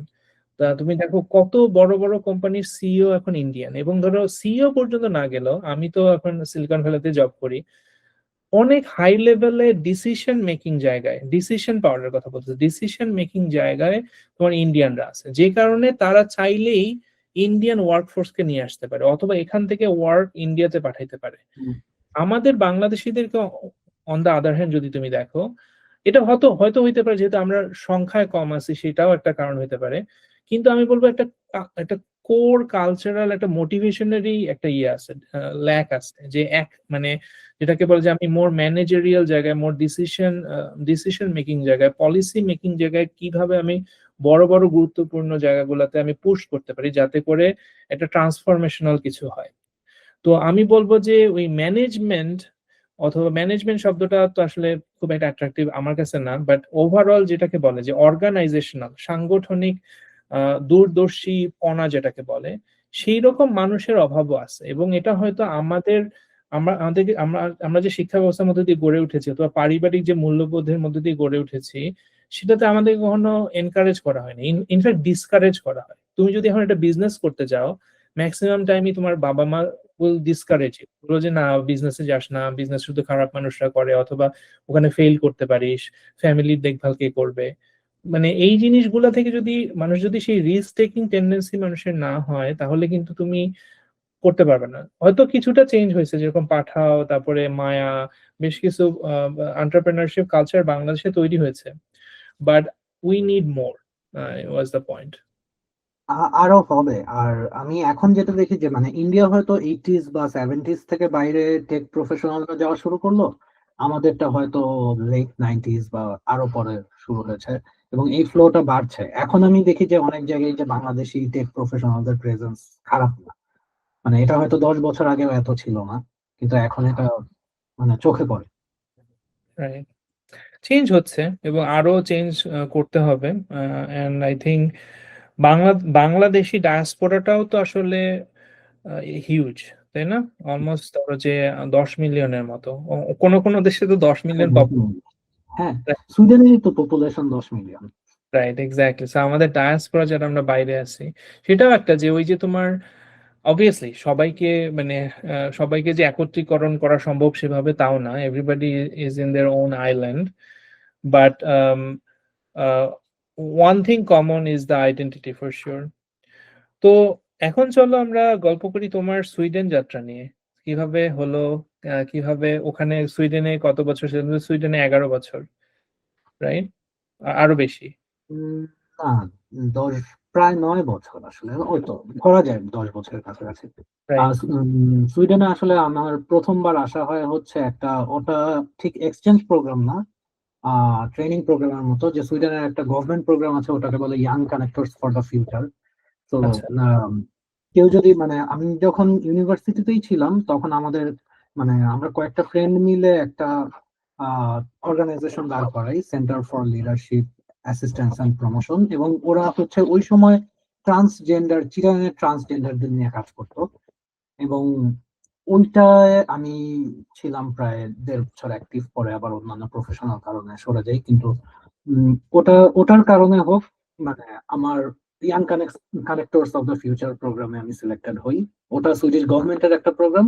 আরেকটা কারণ ছিল, ওই সময় আমি একটা স্টার্ট আপে কাজ করতাম বাংলাদেশে, ওটার নাম জিওন। আমরা হচ্ছে একটা অ্যাপ, আমাদের একটা অ্যাপ ছিল যেটা হচ্ছে আমরা গ্রামের ফার্মাসিতে যারা বসে তাদের দিতাম, এবং তারা ওই অ্যাপ দিয়ে, কারণ ফার্মাসির লোকদের কাছে কিন্তু মানুষ সাধারণ সমস্যা নিয়ে আসে গ্রামে, এবং এটা খুব কমন, ওদের ওখানে ডাক্তার নাই এবং খুব রিমোট এরিয়া। ওরা ফার্মাসিতে গিয়ে বলে যে আমার হয়তো পেট ব্যথা বা আমার হয়তো মানে জ্বর জ্বর লাগে। তখন ফার্মাসিস্ট দেখা যায় আন্দাজে একটা ওষুধ দেয়। আমাদের আইডিয়া ছিল অনেকটা এরকম যে ফার্মাসিস্ট ওই অ্যাপটা দিয়ে ঢাকায় একটা ডক্টরের সাথে অ্যাপয়েন্টমেন্ট ওই সময় সেট করে, এবং ডক্টরের সাথে হচ্ছে ফার্মাসির লোকটা কথা বলে, মানে রোগীও কথা বলে, এবং রোগীর ভাইটালস ওই অ্যাপের ফার্মাসির লোকটা নেয়, যতটুকু নেওয়া সম্ভব, হয়তো ব্লাড প্রেশার বা যেটুকু ওখানে বসে নেওয়া যায়। যদি ছবি তোলা যায় ওই অ্যাপের থ্রুতে ছবি তোলা। আর ডাক্তারের সাইডে আমাদের একটা অ্যাপ ছিল, সে হচ্ছে ডাক্তার হচ্ছে ওই ডেটা দেখতে পেতো, এবং ওখানে ডাক্তার একটা প্রেসক্রাইব করলে ফার্মাসির লোকটার কাছে আমাদের একটা প্রিন্টারও থাকতো, ওখানে প্রিন্ট হয়ে বের হয়ে যেত একটা সাইন করা প্রেসক্রিপশন, ডক্টরের প্রেসক্রিপশন। এই প্রজেক্টটার কারণেও, যে young connectors of the future প্রোগ্রামে আমি ডাক পাই, ওটা আমার প্রথম সুইডেনে আসা। এবং কুইক কোয়েশ্চেন, সো ওই অ্যাপটার নাম কি? জিওন? Jeon, Jeon. মানে জয় দীর্ঘই অন্তস্তীয় দ্বন্দ্ব, জিওন। আচ্ছা। মানে এখন তো বাংলাদেশে ই হেলথ একটা বড় সেক্টর, এবং ওটা অনেক। পায়োনিয়ার, মানে প্রথম দিককার খুব মানে ভালো একটা ই হেলথ অ্যাপ ছিল। এখনো কি রান করছে ওটা? না, ওটা প্যান্ডেমিকের 1 বছর 1.5 বছর পরে ওই স্টার্ট আপটা বন্ধ হয়ে যায়। আচ্ছা, এখন মনে হয় রানিং কিছু আছে। আমি প্রীতম, তুমি কি প্রীতমকে চিনো? মেজবা ইসলাম প্রীতম। হ্যাঁ, নাম শুনেছি। সো আমি প্রীতম ওরা মিলে আমরা সামথিং এরকম একটা শুরু করতে চেয়েছিলাম, পরে ওই ওই ওই ব্যাকড আউট।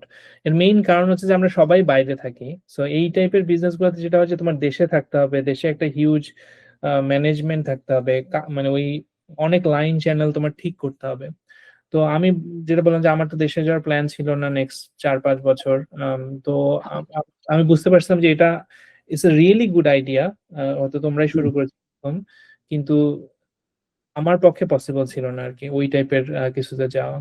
এবং এখন মনে হয় সেবা আছে, আরো বেশ কিছু। আমি তখন ঘেটেছিলাম যে বাংলাদেশে এখন এরকম কি কি টাইপের আছে আর কি, এবং I think it's really necessary. তো এটার সুবাদ তুমি আর কি ওই ডাক পাও, তাই তো, হ্যাঁ, সুইডেনে? এটা আমি মানে বলা যায় ফার্স্ট হায়ার ছিলাম আমি ওই স্টার্ট আপের। আচ্ছা। তো হ্যাঁ, ওটা সুবাদে আর প্লাস আগে ট্রান্সজেন্ডার নিয়ে কাজ ছিল আমার ওই অর্গানাইজেশনটার। সবকিছু মিলায় young connectors of the future ডাক পাই, ওখানে অনেকগুলি কান্ট্রি থেকে এরকম মানুষজন আসে, সবাই মোটামুটি প্রফেশনাল এবং বিভিন্ন সেক্টরে কাজ করে। It's a very good place to have network. তারপর ওখানে হাইপার আইল্যান্ড নামে সুইডেনের একটা অর্গানাইজেশন আছে, ওরা লিডারশিপ ট্রেনিং বা এগুলি দেয়। ওইটা ছিল আমার ওইবার 2 দফায় হয়, যে প্রথমবার স্টকহোমে হয়, এরপরে মালমোতে হয়। ওই কোর্সটার পর দেশে যাওয়ার পর দেখে যে আমার ওয়াইফ হচ্ছে তখন মাস্টার্স এর অ্যাপ্লিকেশন করছে, ও সুইডেন পিক করে। আর আমার এক্সপিরিয়েন্স শুনে আমি ওকে একটা পজিটিভ ফিডব্যাক দিই, নাইস কান্ট্রি এবং মোটামুটি সবাই ইংলিশ বলে, আচ্ছা। ট্রাই করে দেখতে পারো। তারপরে শেষে ও যখন স্কলারশিপটা পায় তখন আমি ওর সাথে আবার, আমি তখন জিওন ছেড়ে চলে আসি এবং আমি পরে ওর ইউনিভার্সিটিতেই 1 ইয়ারের একটা মাস্টার্স প্রোগ্রামে জয়েন করি, ডালান ইউনিভার্সিটিতে। এবং আমার মাস্টার্স শেষ হতে হতে যখন থিসিস করি তখন হচ্ছে মানে এখানে একটা এআই কোম্পানিতে কাজ শুরু করি। দ্যাট ওয়াজ মানে Swedish journey, beginning of my Swedish journey. তার মানে এটাও ইন্টারেস্টিং। আমি এটা শুনে অবাক হচ্ছি যে তুমি তাহলে এমন একটা এক্সাম্পল যে তুমি দেশে থেকেই আহ, বিদেশের বেশ কিছু প্রজেক্টে তুমি কাজ করেছো এবং বিদেশে সেই দেশে ঘুরেও এসেছো, এবং দিস ইজ ভেরি ইন্সপায়ারিং। আমি বলবো যে যারা আমাদের দর্শকরা আছে, they should learn from something like this, তাই না? যে আমি ভেবেছিলাম যে তুমি সুইডেনে যাওয়ার পরে সুইডিশ জিনিসপত্র অথবা সুইডেনের কোম্পানিতে কাজ করেছো, but that is not the case. তুমি মানে দেশে থেকেই কাজ করি সুইডেনে আসার পরে সুইডেনের কোম্পানিগুলিতে, কিন্তু সুইডেনে আসা হয় আমার মানে আগেই। কিন্তু Right. তার আগে হচ্ছে স্যামসাং এ ছিলাম, ওখানে খুব কমন ছিল সবাই মানে 6 মাস 1 বছরের জন্য কোরিয়া থেকে কাজ করতো, ওদের তো মেইন অফিসই কোরিয়া। আচ্ছা, তুমি কি সুইডেনে যাওয়ার আগে কোরিয়াতে ছিলে কিছুদিন? সুইডেনে যাওয়ার আগে আমি শাহজালাল থেকে বের হওয়ার পর 3 মাস আমি পিপিলিতে ছিলাম, এরপর স্যামসাং এ জব করি এবং এর মাঝখানে মানে আমাকে কোরিয়া পাঠানো হয়। সেটা আরেক স্টোরি, ওখানে আমি আচ্ছা, কোরিয়াতে অসুস্থ হয়ে যাওয়ার পর চলে আসি। আস্তে আস্তে যাই দর্শকদের জন্য যাতে তারা ফলো করতে পারে। So, শাহজালাল থেকে বেশ বের হলে কবে? 2000? 12-এ বের হই। রাইট। আহ, সো বের ঢুকলে হয়ে আমি 3 মাস হচ্ছে পিপিলিকায় ছিলাম। পিপিলিকার যে মানে তখন ম্যানেজমেন্টে ছিলেন রুহুল আমিন স্যার নামে একজন, উনি এখন সম্ভবত স্টোনি ব্রুকে আছেন। আচ্ছা, আহ, উনি স্টোনি ব্রুক থেকে পিএইচডি করেন, এখন প্রবাবলি আরেকটা ইউনিভার্সিটিতে ফ্যাকাল্টি। উনি আর কি আমাকে বলেন যে পিপিলিকায়, যেহেতু উনি খেয়াল করেছেন যে আমি হচ্ছে ওপেন সোর্স বা এগুলি নিয়ে অনেক মাতামাতি করি, যে তখনও হচ্ছে কন্টেইনারাইজেশন ব্যাপারটা আসলে ওইভাবে আসে নাই। কিন্তু স্যার নিজে হচ্ছে আগে যেখানে কাজ করতেন শিক্ষকতায় আসার আগে, উনি সার্চ ইঞ্জিন টিমে ছিলেন, ওটা ছিল আফ্রো জিআইএস। ওরাও ওই কোম্পানিও সার্চ ইঞ্জিন নিয়ে কাজ করতো, তো ওনার কিছু অভিজ্ঞতা ছিল সার্চ ইঞ্জিন। ওটার নাম কি বললে? আফরোজ এআইএস বললে? আফ্রো জিআইএস অর এসডিএলসি প্রবাবলি, খুব ওই সময় খুব কমন একটা সফটওয়্যার কোম্পানি এসডিএলসি। বাংলাদেশি, বাংলাদেশি একটা কোম্পানি। ওটা বাংলাদেশি, কিন্তু ওরা ওরা ওরা সম্ভবত বাইরের কাউন্টার পার্টের সাথে কাজ করে, আমি ডিটেল জানি না। উনি আচ্ছা, ওখানে টেক লিড ছিলেন সার্চ ইঞ্জিন টিমে। তো উনি যখন শাহজালালে জয়েন করেন, উনি আচ্ছা, সার্চ ইঞ্জিন মানে পিপিলিকা প্রজেক্টের জন্য ফান্ডিং নিয়ে আসেন জিপিআইটি থেকে এবং আচ্ছা। আমাদের বলেন যে আমি আমি কয়েকজনকে রিক্রুট করছি, ইউনিভার্সিটির কয়েকজন, এবং মানে সবকিছু উনি হ্যান্ডেল করেন। এবং তখন আমি পিপিলিকায় 3 মাস ছিলাম এবং 3 মাস পরে আমি আসলে কিছুটা হোম সিক ছিলাম, যে অনেক বছর ঢাকার বাইরে ছিলাম, I wanted to go back. So আমি তখন স্যামসাং এ চলে যাই। তুমি তাহলে স্যামসাং এ জয়েন করো হচ্ছে ঢাকার স্যামসাং এ। আচ্ছা, বুঝতে পেরেছি। তাহলে 2013 সালের ঘটনা সেটা। 12 সালে। 2012 সালে। 2007 থেকে 2012 থাকলে সিলেটে আট পিপিল। থেকে 12, 7 আসলে আমি ঢাকা ইউনিভার্সিটিতে ছিলাম। আর হ্যাঁ, 8 থেকে 12। আচ্ছা, এরপরে হ্যাঁ, স্যামসাং এ জয়েন করার পর কিছুদিন কোরিয়াতে যাওয়া হয়, কিন্তু কোরিয়াতে গিয়ে আমি অসুস্থ হয়ে যাই, তখন চলে আসি। কিন্তু ইট ওয়াজ ভেরি কমন যে স্যামসাং এর বেশিরভাগ এমপ্লয়িকেই মোটামুটি 6 মাস থেকে 1 বছর প্রায় কোরিয়াতে গিয়ে থাকতে হতো, একটা ইন্টারভ্যাল সোউলে পর্যন্ত। ছিল তোমাদের হেড অফিস? সোউলে, সাউথ কোরিয়া? আমারটা ছিল গুমিতে। গুমি। স্যামসাং এর কয়েকটা অফিস, মানে গুমি ছিল প্রবাবলি ওদের মেইন ম্যানুফ্যাকচারিং হাব ফোনের জন্য। আচ্ছা। তো আমি স্যামসাং এর এক্সপিরিয়েন্সটা কিরকম ছিল? স্যামসাং তো একটা multinational company, one of the multinational companies who had who has been in Bangladesh for a long time, তাই না? বাংলাদেশে স্যামসাং এর এক্সপিরিয়েন্স আসলে একদিক দিয়ে বলবো যে খুবই ভালো, যে স্যামসাং এ আমি বাংলাদেশে মানে যখন স্যামসাং হায়ার করে ওই সময় সব সব ইউনিভার্সিটি সবাই স্যামসাং এ যেতে চাচ্ছে। তো আমি বলতে গেলে যে যাদের সাথে কাজ করেছে এটা আমি খুব ফরচুনেট, যে এই মানুষগুলোকে আমি পৃথিবীর বিভিন্ন জায়গায়, এখন তারা অনেক ভালো ভালো জায়গায় আছে। So that was amazing experience. মানে ইটস লাইক অ্যানাদার এনডিসি, যে এনডিসির একটা ভালো জিনিস ছিল যে সব জায়গার মানে ক্রিম অফ দ্য ক্রিম যেটা বলে, যে আমি হুম, যাদের সাথে এনডিসি তে পড়লাম দেখা যায় যে আমার পাশে বসা ছেলেটা হয়তো এখন মাইক্রোসফটে বড় কিছু করে, যে এরকম মানে ইট ওয়াজ ভেরি নর্মাল। তো স্যামসাং এও ব্যাপারটা অনেকটা ওরকম ছিল, যে বাংলাদেশের সব জায়গা থেকে অনেক ভালো ভালো ইঞ্জিনিয়াররা ওখানে আসে। অনেক প্রসপেক্ট ছিল স্যামসাং এর, মানে কোম্পানিটা এখনো আছে কিন্তু অনেক শ্রিঙ্ক, আমি যতদূর জানি যে মানে আগের মতো নাই। রাইট। ওটা ম্যানেজমেন্টের কিছু তো সমস্যা। কতদিন ছিলেন স্যামসাং এ তাহলে?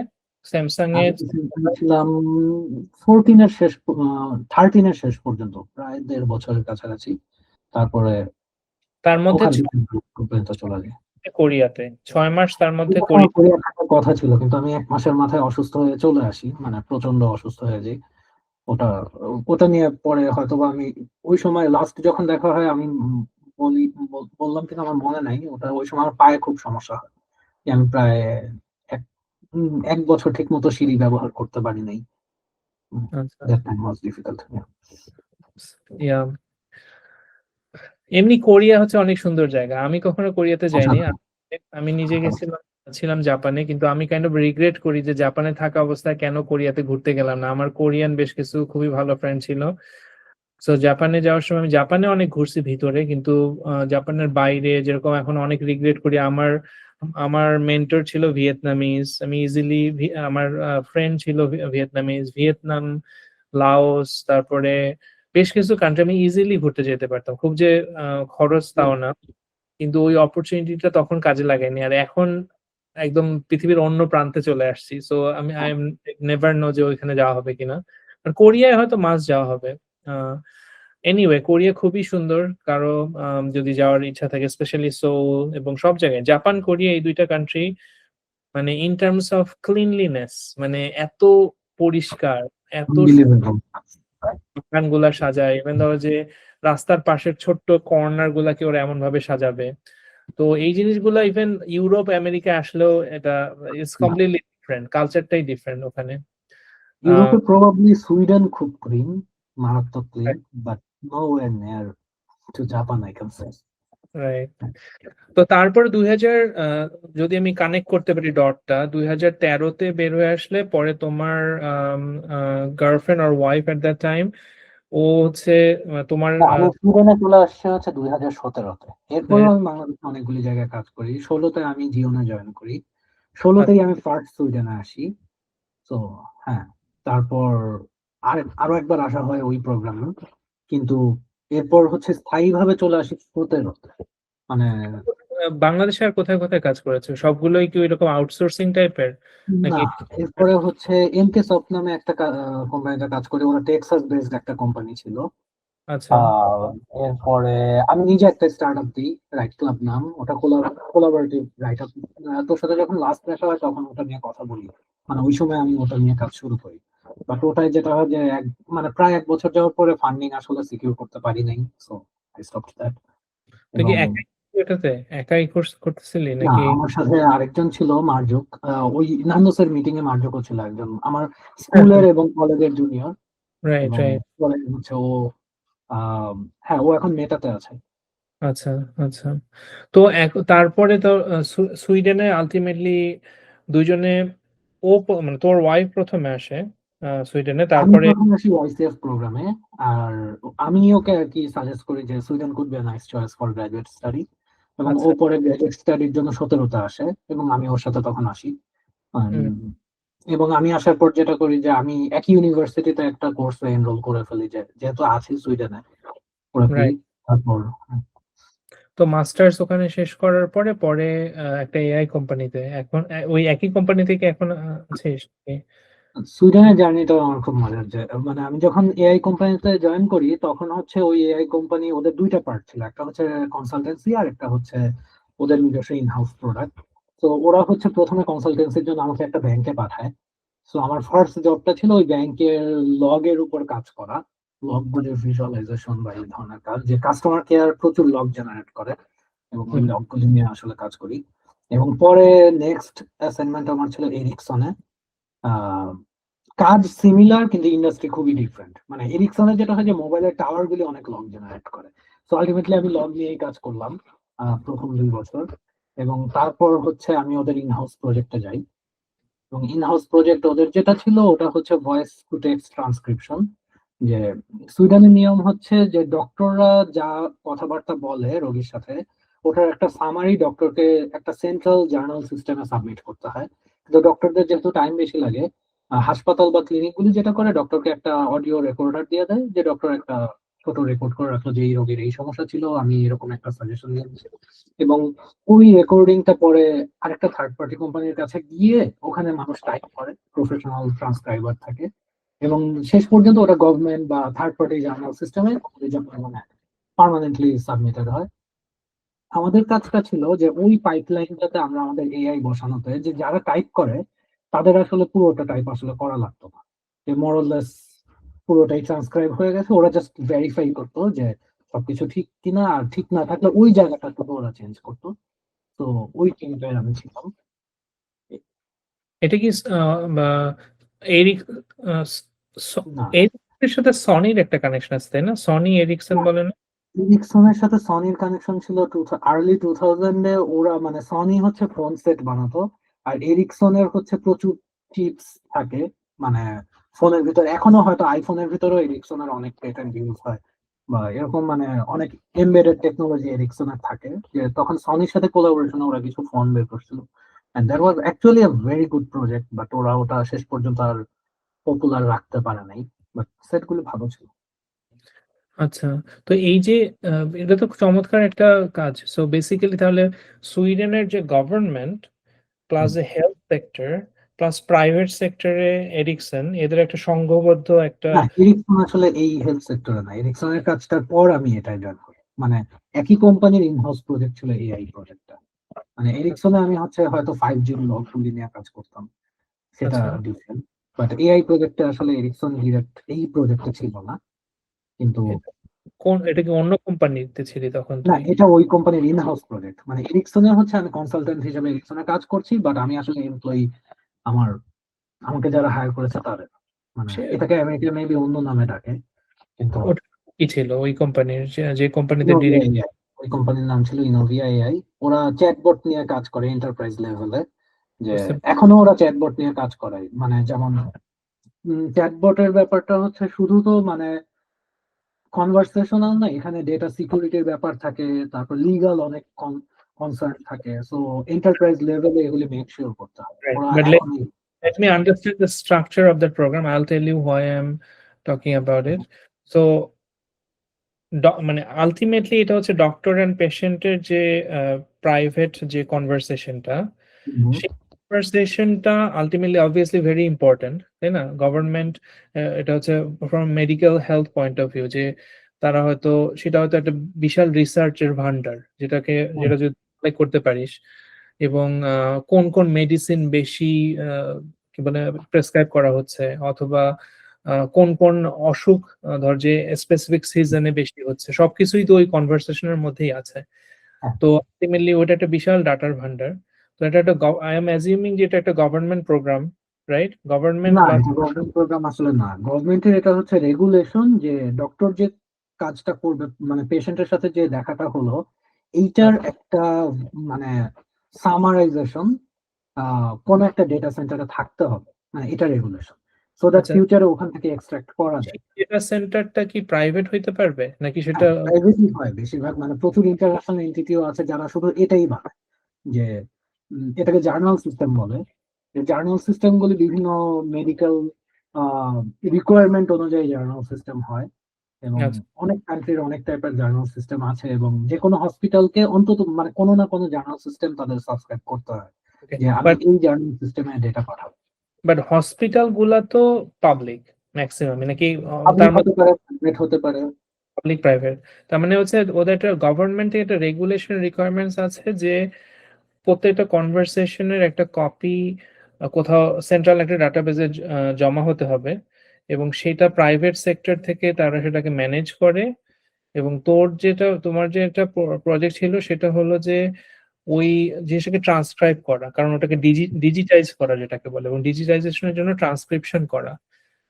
এই জন্য এটাতে ফোকাস করছি। This is a wonderful startup idea for Bangladesh, right? Like this is thing that doesn't exist in Bangladesh and it should exist because মানে for many different reasons we can explore, but I think like if anybody wants to pursue this idea and wants to do this in Bangladesh, I mean I am kind of interested in future if we can do something like, because that is going to transform in so many ways, কারণ ultimately ডাটার অভাব হচ্ছে সবচেয়ে বড় problem.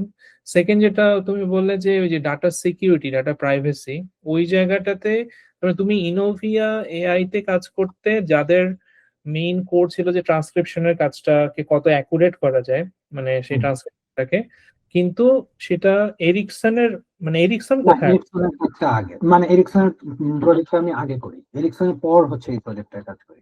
আচ্ছা, কিন্তু ইনোভিয়া AI তুমি বললে যে তুমি অন্য আরেকটা কোম্পানির কনসালটেন্সি হিসেবে করছিলে, মেবি সেই আমি আবার একটু ক্লারিফাই করি। যেটা হয় যে আমি ইনোভিয়া যখন জয়েন করি, ওরা আমাকে কনসালটেন্ট হিসেবে প্রথম একটা ব্যাংকে পাঠায়, ওখানে আমি আচ্ছা বছরখানেক কাজ করি।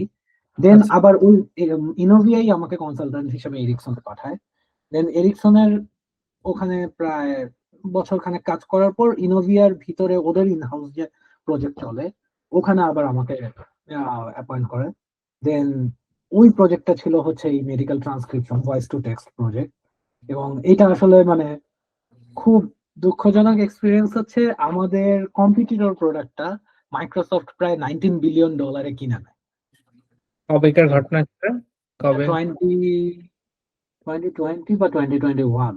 ওই প্রোডাক্টটার নাম ছিল বোধহয় ড্রাগন, মডেলটার নাম। উম, আর কোম্পানির নাম নাম ছিল বোধহয় নুয়ান্স, ড্যানিশ কোম্পানি প্রবাবলি, আমার মাইক্রোসফট ঠিক মনে নেই। মাইক্রোসফট কি নাকি এটাকে কিল করে ফেলছে অলরেডি?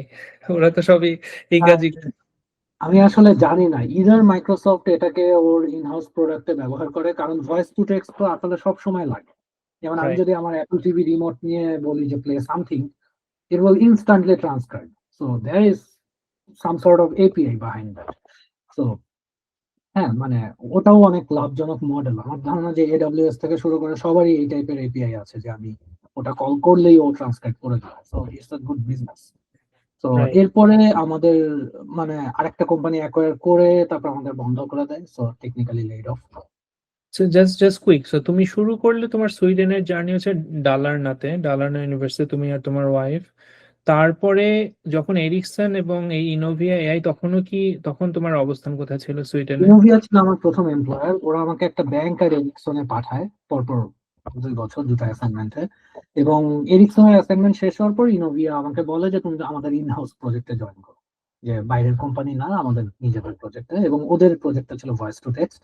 এবং ভয়েস টু টেক্সট পরে হচ্ছে আরেকটা কোম্পানি কিনে ফেলে, এবং কিনে ফেলার পরে হচ্ছে আমাদের টিমটাকে পরে তারা they had to and then এরপরে হচ্ছে আমি আমার কারেন্ট এমপ্লয়ার কাজ শুরু করি, এবং এটা totally different topic, is IoT.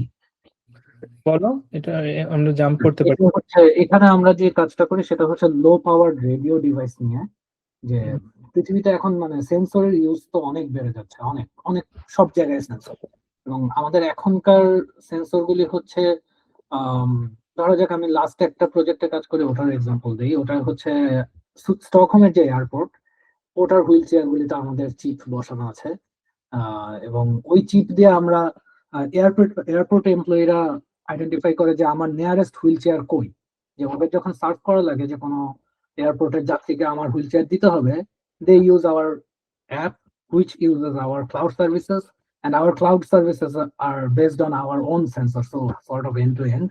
এবং আহ, আমার লাস্ট কাজটা ছিল যে এয়ারপোর্ট অথরিটি যখন হুইল চেয়ার মেইনটেনেন্সে পাঠায়, ওরা চেক করে যে কোন হুইল চেয়ারটা সবচেয়ে বেশি ইউজ হয়, সেগুলিকে আগে মেইনটেনেন্সে পাঠানো। আগে ওরা ব্যাচ ধরে সবগুলি পাঠাতো, এখন ওরা আসলে দেখতে পায়, মানে এই টেলিমেট্রি থেকে ডেটা এক্সট্রাক্ট করেও অনেক কিছু করা যায়, ভ্যালু ক্রিয়েট করা যায়।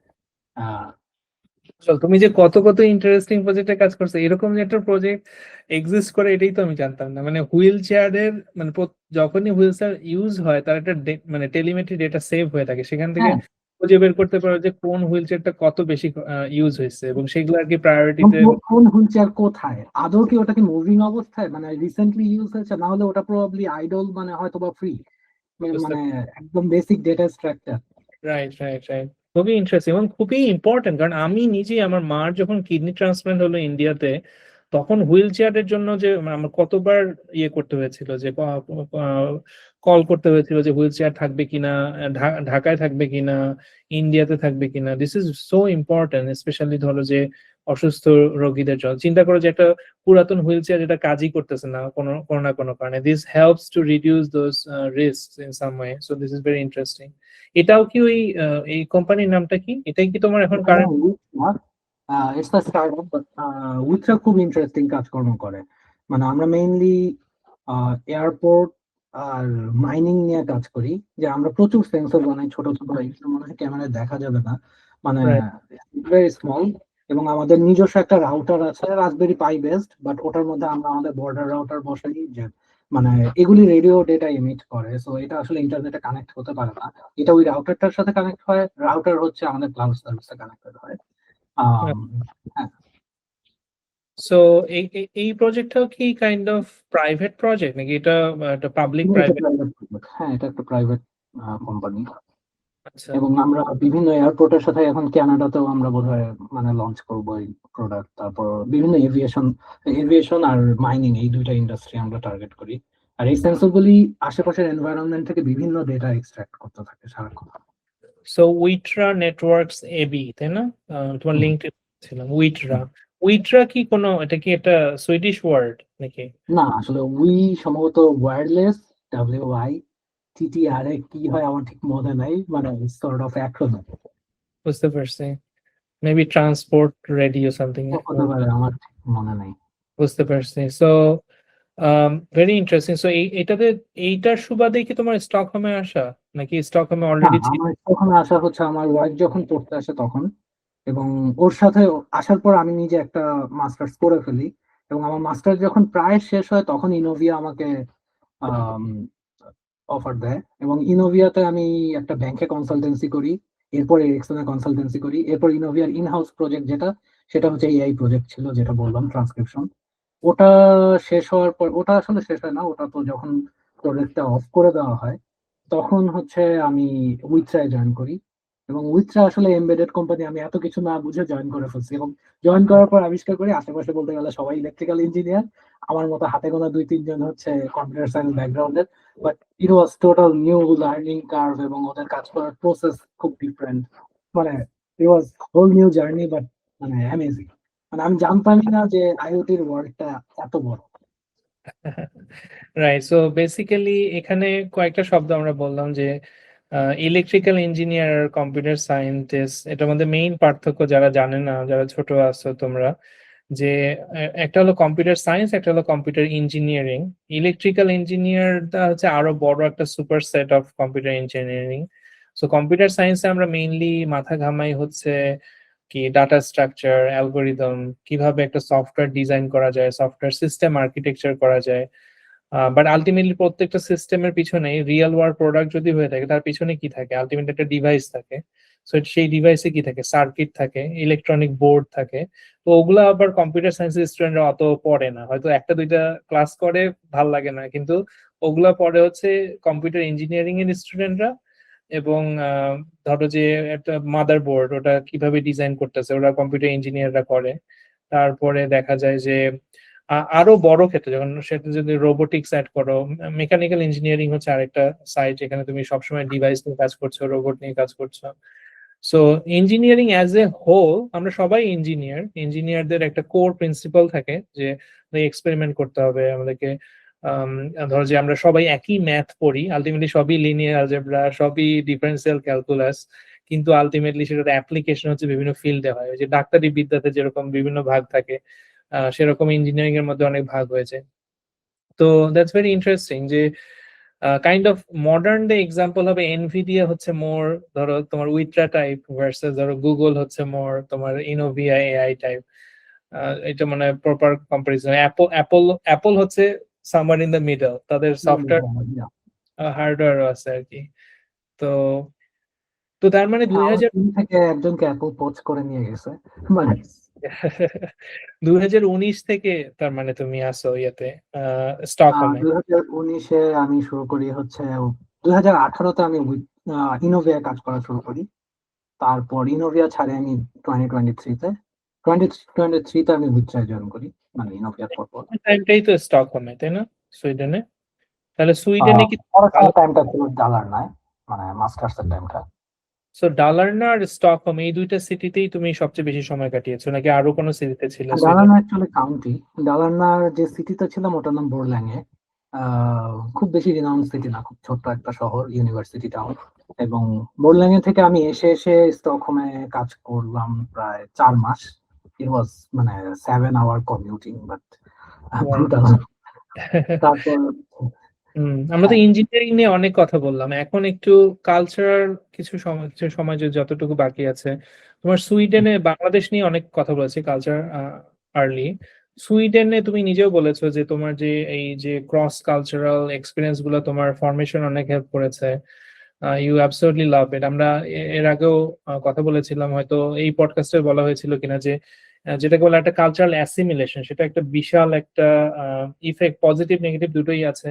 যে আমরা একটা অন্য একটা সোসাইটিতে গিয়ে সেই সোসাইটির মানুষদের সাথে ডাইভার্স, হয়তো সেখানে ডাইভার্স গ্রুপ থাকতে পারে, হোমোজিনিয়াস নন হোমোজিনিয়াস গ্রুপ থাকতে পারে, সেটার সাথে আমরা অ্যাডাপ্ট করে ইমিগ্রেন্ট যে লাইফটা বলে।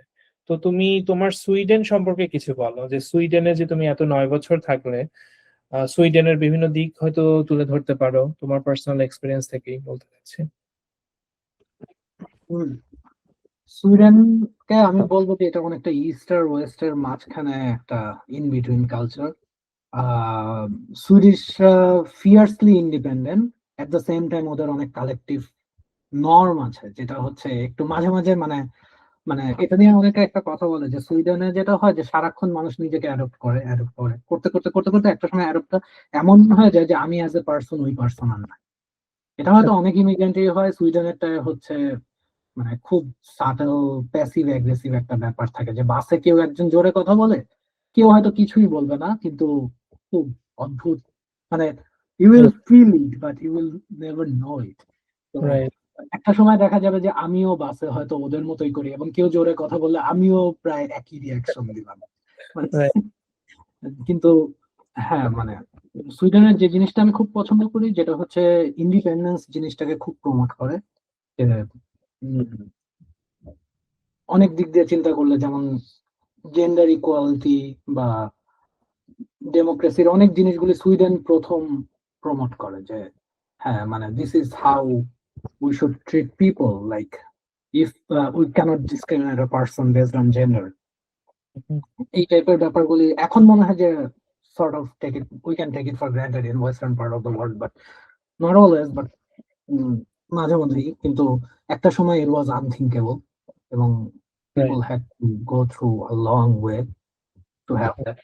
তো এইসব দিক দিয়ে সুইডিশ সোসাইটি প্রচন্ড ইন্ডিপেন্ডেন্ট মানুষ সবাই, কিন্তু কালেকটিভ কিছু ব্যাপার থাকে, যেমন ওদের সোসাইটিতে মানে ইউএসএ তে যে জিনিসটা হচ্ছে খুব ইজি টু বি ইন্টিগ্রেটেড, যে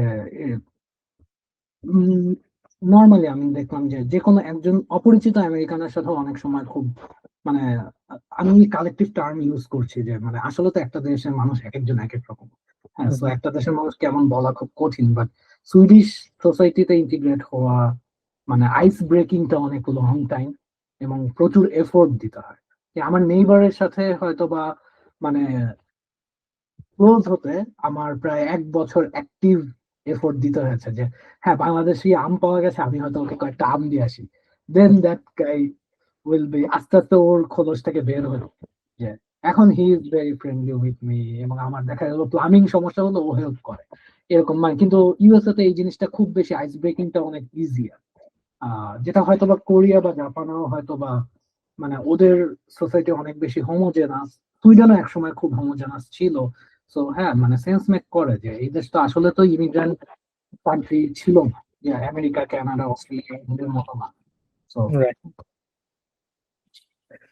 right, I 100% agree with you যে এটা আসলে হোমোজিনিয়াস কালচারের একটা বৈশিষ্ট্য। এবং স্পেশালি জাপান হচ্ছে জাপানিজ সাইডে কমপ্লিটলি ইস্টে, আর সুইডেন, তারপর নরওয়ে, ফিনল্যান্ড, এদের এদের যেটা তুমি টাচ করলে হয়তো যে একটা কালচারাল ভ্যালু আছে, সেটা নিয়ে কিছু বলবে? যে তুমি আগে বলছিলে যে মানে প্রায়োরিটাইজেশনটা ডিফারেন্ট, যেরকম ধরো যে ইউএসএ তে একটা ওয়ার্কোহলিক কালচার আছে, আবার জাপানেও একটা ওয়ার্কোহলিক কালচার আছে, কিন্তু সুইডেন আবার সেই দিক থেকে একটু ডিফারেন্ট। ওইখানে কি একটু টাচ করবে?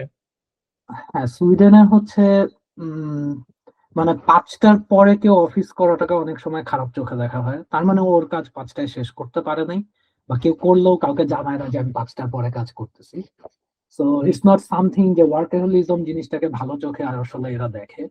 ওয়ার্ক লাইফ ব্যালেন্সটাকে ভালো চোখে দেখে, যে এমন হয় যদি একটা অফিসে একজন এমপ্লয়ি আসলো এবং সে অনেক কাজ করে, মানে সে রাত জেগে কাজ করে বা উইকেন্ডে কাজ করে, এটাকে বাকিরা ভালো চোখে নিবে না, কারণ এটা অন্যদের উপর আলাদা স্ট্রেস ক্রিয়েট করে। এবং মানে আনলাইক অনেক কান্ট্রি যেখানে হচ্ছে যে মানুষ সাকসেস মেজার করে অনেক সময় টাকা পয়সা দিয়ে বা প্রমোশন দিয়ে, এখানে সাকসেস অনেকটা মেজার করে how much control I have over my free time.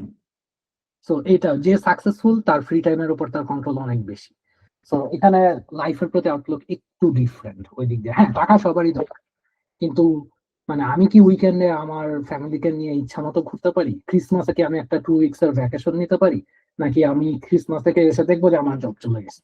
মানে এই ব্যাপারগুলি যাতে না, যে এই জিনিসটা ওরা খুব ভ্যালু করে, যে এবং যে কোম্পানিগুলিতে এটা থাকে না ওই কোম্পানিগুলিতে আসলে অনেকে কাজ করতে চায় না, এবং স্টার্ট আপ গুলিকেও এগুলি মাথায় রেখেই প্ল্যানিং করতে হচ্ছে। হ্যাঁ, রাইট।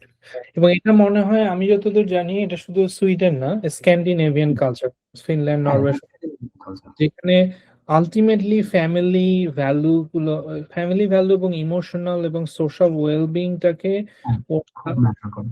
প্রায়োরিটাইজ করে সবচেয়ে বেশি, হুইচ ইজ কমপ্লিটলি ডিফারেন্ট ধরো ইন আমেরিকায়, যেখানে হচ্ছে যে হুম, ধরো মানে তুমি কতখানি কন্ট্রিবিউট করতেছো কোম্পানিতে, কোম্পানির প্রফিটে, সেটাই আলটিমেটলি। এবং আলটিমেটলি তুমি বেশি সময় না দিলে তো বেশি প্রফিট কোম্পানিকে দিতে পারতেছো না। সো আলটিমেটলি হুম, লজিকলি আহ, আমরা যদি টার্ম ইউজ করি যে ক্যাপিটালিস্ট সোসাইটি, যদি চিন্তা করি যে America is at the top, মানে আমেরিকা, ইউকে, জাপানও জাপানও Japan is somewhere in the middle, কিন্তু সুইডিশ সোসাইটি যদি পলিটিক্যাল টার্ম ইউজ করি, ওরা হচ্ছে সোশ্যাল ডেমোক্র্যাট যেটাকে বলে। ওরা ক্যাপিটালিজম খুব প্রমোট করে, মানে ক্যাপিটালিজমকে মানে, কিন্তু ক্যাপিটালিজমের জন্য প্রচুর চেকস এন্ড ব্যালেন্স থাকে, যে মানে রাইট, আনকন্ট্রোলড ক্যাপিটালিজম না, capitalism for the society, society is not for capitalism. So right. এবং সেটাকেই আসলে বলে সোশ্যাল ডেমোক্রেসি। এবং আমি এটাতে কেন এত ইনভলভ হয়েছিলাম, যে আমি হচ্ছে বার্নি স্যান্ডার্স যে ছিল আর কি ইউএসএ তে, হিলারি ক্লিন্টন, ওটা হচ্ছে ওবামার পরে, যে হিলারি ক্লিন্টন আর তার বিপরীতে এসেছিল ট্রাম্প। সো আলটিমেটলি ট্রাম্প জিতে, কিন্তু আমরা এখনো বিশ্বাস করি যে ওই সময় যদি বার্নি স্যান্ডার্স ট্রাম্পের বিপক্ষে দাঁড়াতো, মোস্ট লাইকলি বার্নি স্যান্ডার্স ইন্ডিপেন্ডেন্টদের ভোটগুলো পেয়ে হয়তো ট্রাম্পকে ডিফিট করতে পারতো। কিন্তু বার্নি স্যান্ডার্স হচ্ছে যেটাকে বলে তার পরিচয় হচ্ছে যে সোশ্যালিস্ট অথবা সোশ্যাল ডেমোক্র্যাট। এবং ইউএসএ যেহেতু একটা হার্ডকোর ক্যাপিটালিস্ট কান্ট্রি, এই কারণে আলটিমেটলি অনেকে বলে যে ডিএনসি, যেটা ডেমোক্রেটিক ন্যাশনাল কমিটি, যেটা ওরা ultimately kind of I would say unfairly ultimately ওটা মনে হয় হিলারিকেই দিয়ে দেয়, ইভেন দো বার্নি জেতার খুবই বড় সম্ভাবনা ছিল। তো বার্নি হচ্ছে is a big proponent of যে স্ক্যান্ডিনেভিয়ান কান্ট্রি গুলাতে যে সোশ্যাল ডেমোক্রেসি আছে, যেখানে মানে চেকড ক্যাপিটালিজম, যে capitalism should work for the people, it's not the people should not be the clog, should not be the driver of the capitalism. So সেই চেঞ্জটা USA তে যেরকম, এটা মনে হয় পয়েন্ট আউট করা উচিত যে এখন স্পেশালি আমরা জানি যে গতকাল ওই যে ইরানে খামেনি মারা গেল, রাইট? সো আমেরিকার একটা, how do I say the best way, যেহেতু আমাদের কথা লম্বা হয়ে যাচ্ছে, সো আমেরিকার যে ইমেজটা, এটা I would say in most other countries, specially Islamic world অথবা ধরো যে সাউথ এশিয়ান ওয়ার্ল্ড, যদি মুসলিম হেভি কান্ট্রিগুলোতে আমেরিকার ইমেজটাকে খুবই খারাপ ইমেজ হিসেবে দেখে, যারা ধরো যে ইসলামপন্থী যারা। এর মেইন কারণ হচ্ছে যে এটার জন্য তাদেরকে আমি দোষও দিতে পারি না। এর কারণ হচ্ছে যে আমেরিকা যা যা করছে, most of the time they just intervene into other countries politics. They have done many regime changes, not only Iraq, not only Afghanistan, even Latin America তে তুমি যদি 1973 সালে চিলেতে যেটা হচ্ছে, যতগুলা কান্ট্রি হচ্ছে socialist or anti-capitalist, America would always try to use this ideology যে আচ্ছা democracy needs to be there, so therefore we need to change the regime, and they will topple the country. But the underlying idea is not necessarily they are trying to basically promote democracy in any way. They just want to, maybe there is some component to that also, but ultimately they do it for their own self-interest. Iraq আফগানিস্তানে ওরা করছে অয়েলের জন্য, তারপরে হচ্ছে এই মধ্যে যে ভেনেজুয়েলাতে যে মাদুরোকে তুলে নিয়ে আসলো। সো আলটিমেটলি সবসময় they want to control the world politics, because তারা সবসময় একটা প্যারানয়ের ভিতরে থাকে যে আমি যদি ওয়ার্ল্ডকে কন্ট্রোল না করি, ultimately somebody else will control it. এই মুহূর্তে যেটা হচ্ছে আলটিমেটলি জিও পলিটিক্যালি এটা হয়তো আমেরিকা ভার্সেস চায়না, অথবা আমেরিকা ভার্সেস রাশিয়া, ইউক্রেনে যা হচ্ছে। So ultimately there's some positive side to it, যেরকম ধরো যে কিছু কিছু ইসলামিক কান্ট্রি যেখানে ধরো যে কাইন্ড অফ ইসলামিক অথরিটেরিয়ানিজম যেটাকে বলা, যে নারীদের কোনো স্বাধীনতা নাই, তারপরে ধরো যে গেদের কোনো স্বাধীনতা নাই, সো অথবা সিম্পল হিউম্যান রাইটস ভায়োলেশন হচ্ছে because of religious reasons or cultural reasons, এবং ওই সব জায়গায় তুমি হয়তো জাস্টিফাইও করতে পারো যে আসলে এইরকম ইন্টারভেনশন না হইলে হয়তো ওই সমাজটা কখনোই চেঞ্জ হইতো না। কিন্তু যেটা হয় যে অনেক সময় হয় না যে কারোর উপর কিছু চাপায় দিয়ে তো তুমি কিছু করতে পারবে না, আলটিমেটলি একটা সেলফ অ্যাওয়ারনেস থাকতে হবে সেই সোসাইটির, এবং সেই সোসাইটিটা তুমি তো চাইলেই একটা ফ্যামিলি ভেঙে দিতে পারবে না, তাই না? যে just because the parents are abusers, তাই না? সো সেটার অনেক ইমপ্লিকেশন আছে। সো একটা এরকম অনেক ঘটনার কারণে যেটা হয়েছে যে আমেরিকা আলটিমেটলি একটা অবভিয়াসলি ভেরি স্ট্রং যেটাকে বলে কলোনিয়াল মাইন্ডসেট আছে, কন্ট্রোল মাইন্ডসেট আছে, তারপরে ওয়ার হক যেটাকে বলে, যে মানে আমেরিকায় কিছু কিছু ক্যাপিটালিস্ট কোম্পানি আছে যাদের কাজই হইলো মানে তোমার হলো যুদ্ধাস্ত্র বানানো, এবং দ্যাটস এ হিউজ বিজনেস, এবং মানে এবং সেই তুমি যত বেশি যুদ্ধাস্ত্র তুমি সেল করতে পারবে তত তোমার লাভ। সো এই এই ওইসব কোম্পানির এজেন্টরা লবি করে হচ্ছে সার্টেইন ধরো যে সিনেটর অথবা সার্টেইন কংগ্রেসম্যানদেরকে, এবং তারাই আলটিমেটলি তোমার কংগ্রেসে এইসব ধরো যে ওয়ারের পক্ষে ধরো যে তারা তারা ভোট দেয়। কেন এটা তুললাম? এটার আমেরিকার যে ইমেজ, যে আমেরিকা সবসময় মানুষ মানে ধরো যে আরেকটা দেশে গিয়ে আরেকটা দেশকে ধ্বংস করার চেষ্টা করতেছে, রিলিজিয়ান ধ্বংস করার চেষ্টা করতেছে, এইটা আসলে এটা true from American leadership point of view, American যেটাকে বলে যে আমেরিকান লিডারশিপ এবং American political point of view. কিন্তু যে জিনিসটা আসলে বাইরের দেশের মানুষ জানে না, যেটা তারা হয়তো ভাবতেছে ও তোমার দেশের সরকার এরকম করতেছে তার মানে সব মানুষই এরকম চায়, সেইটা আসলে না।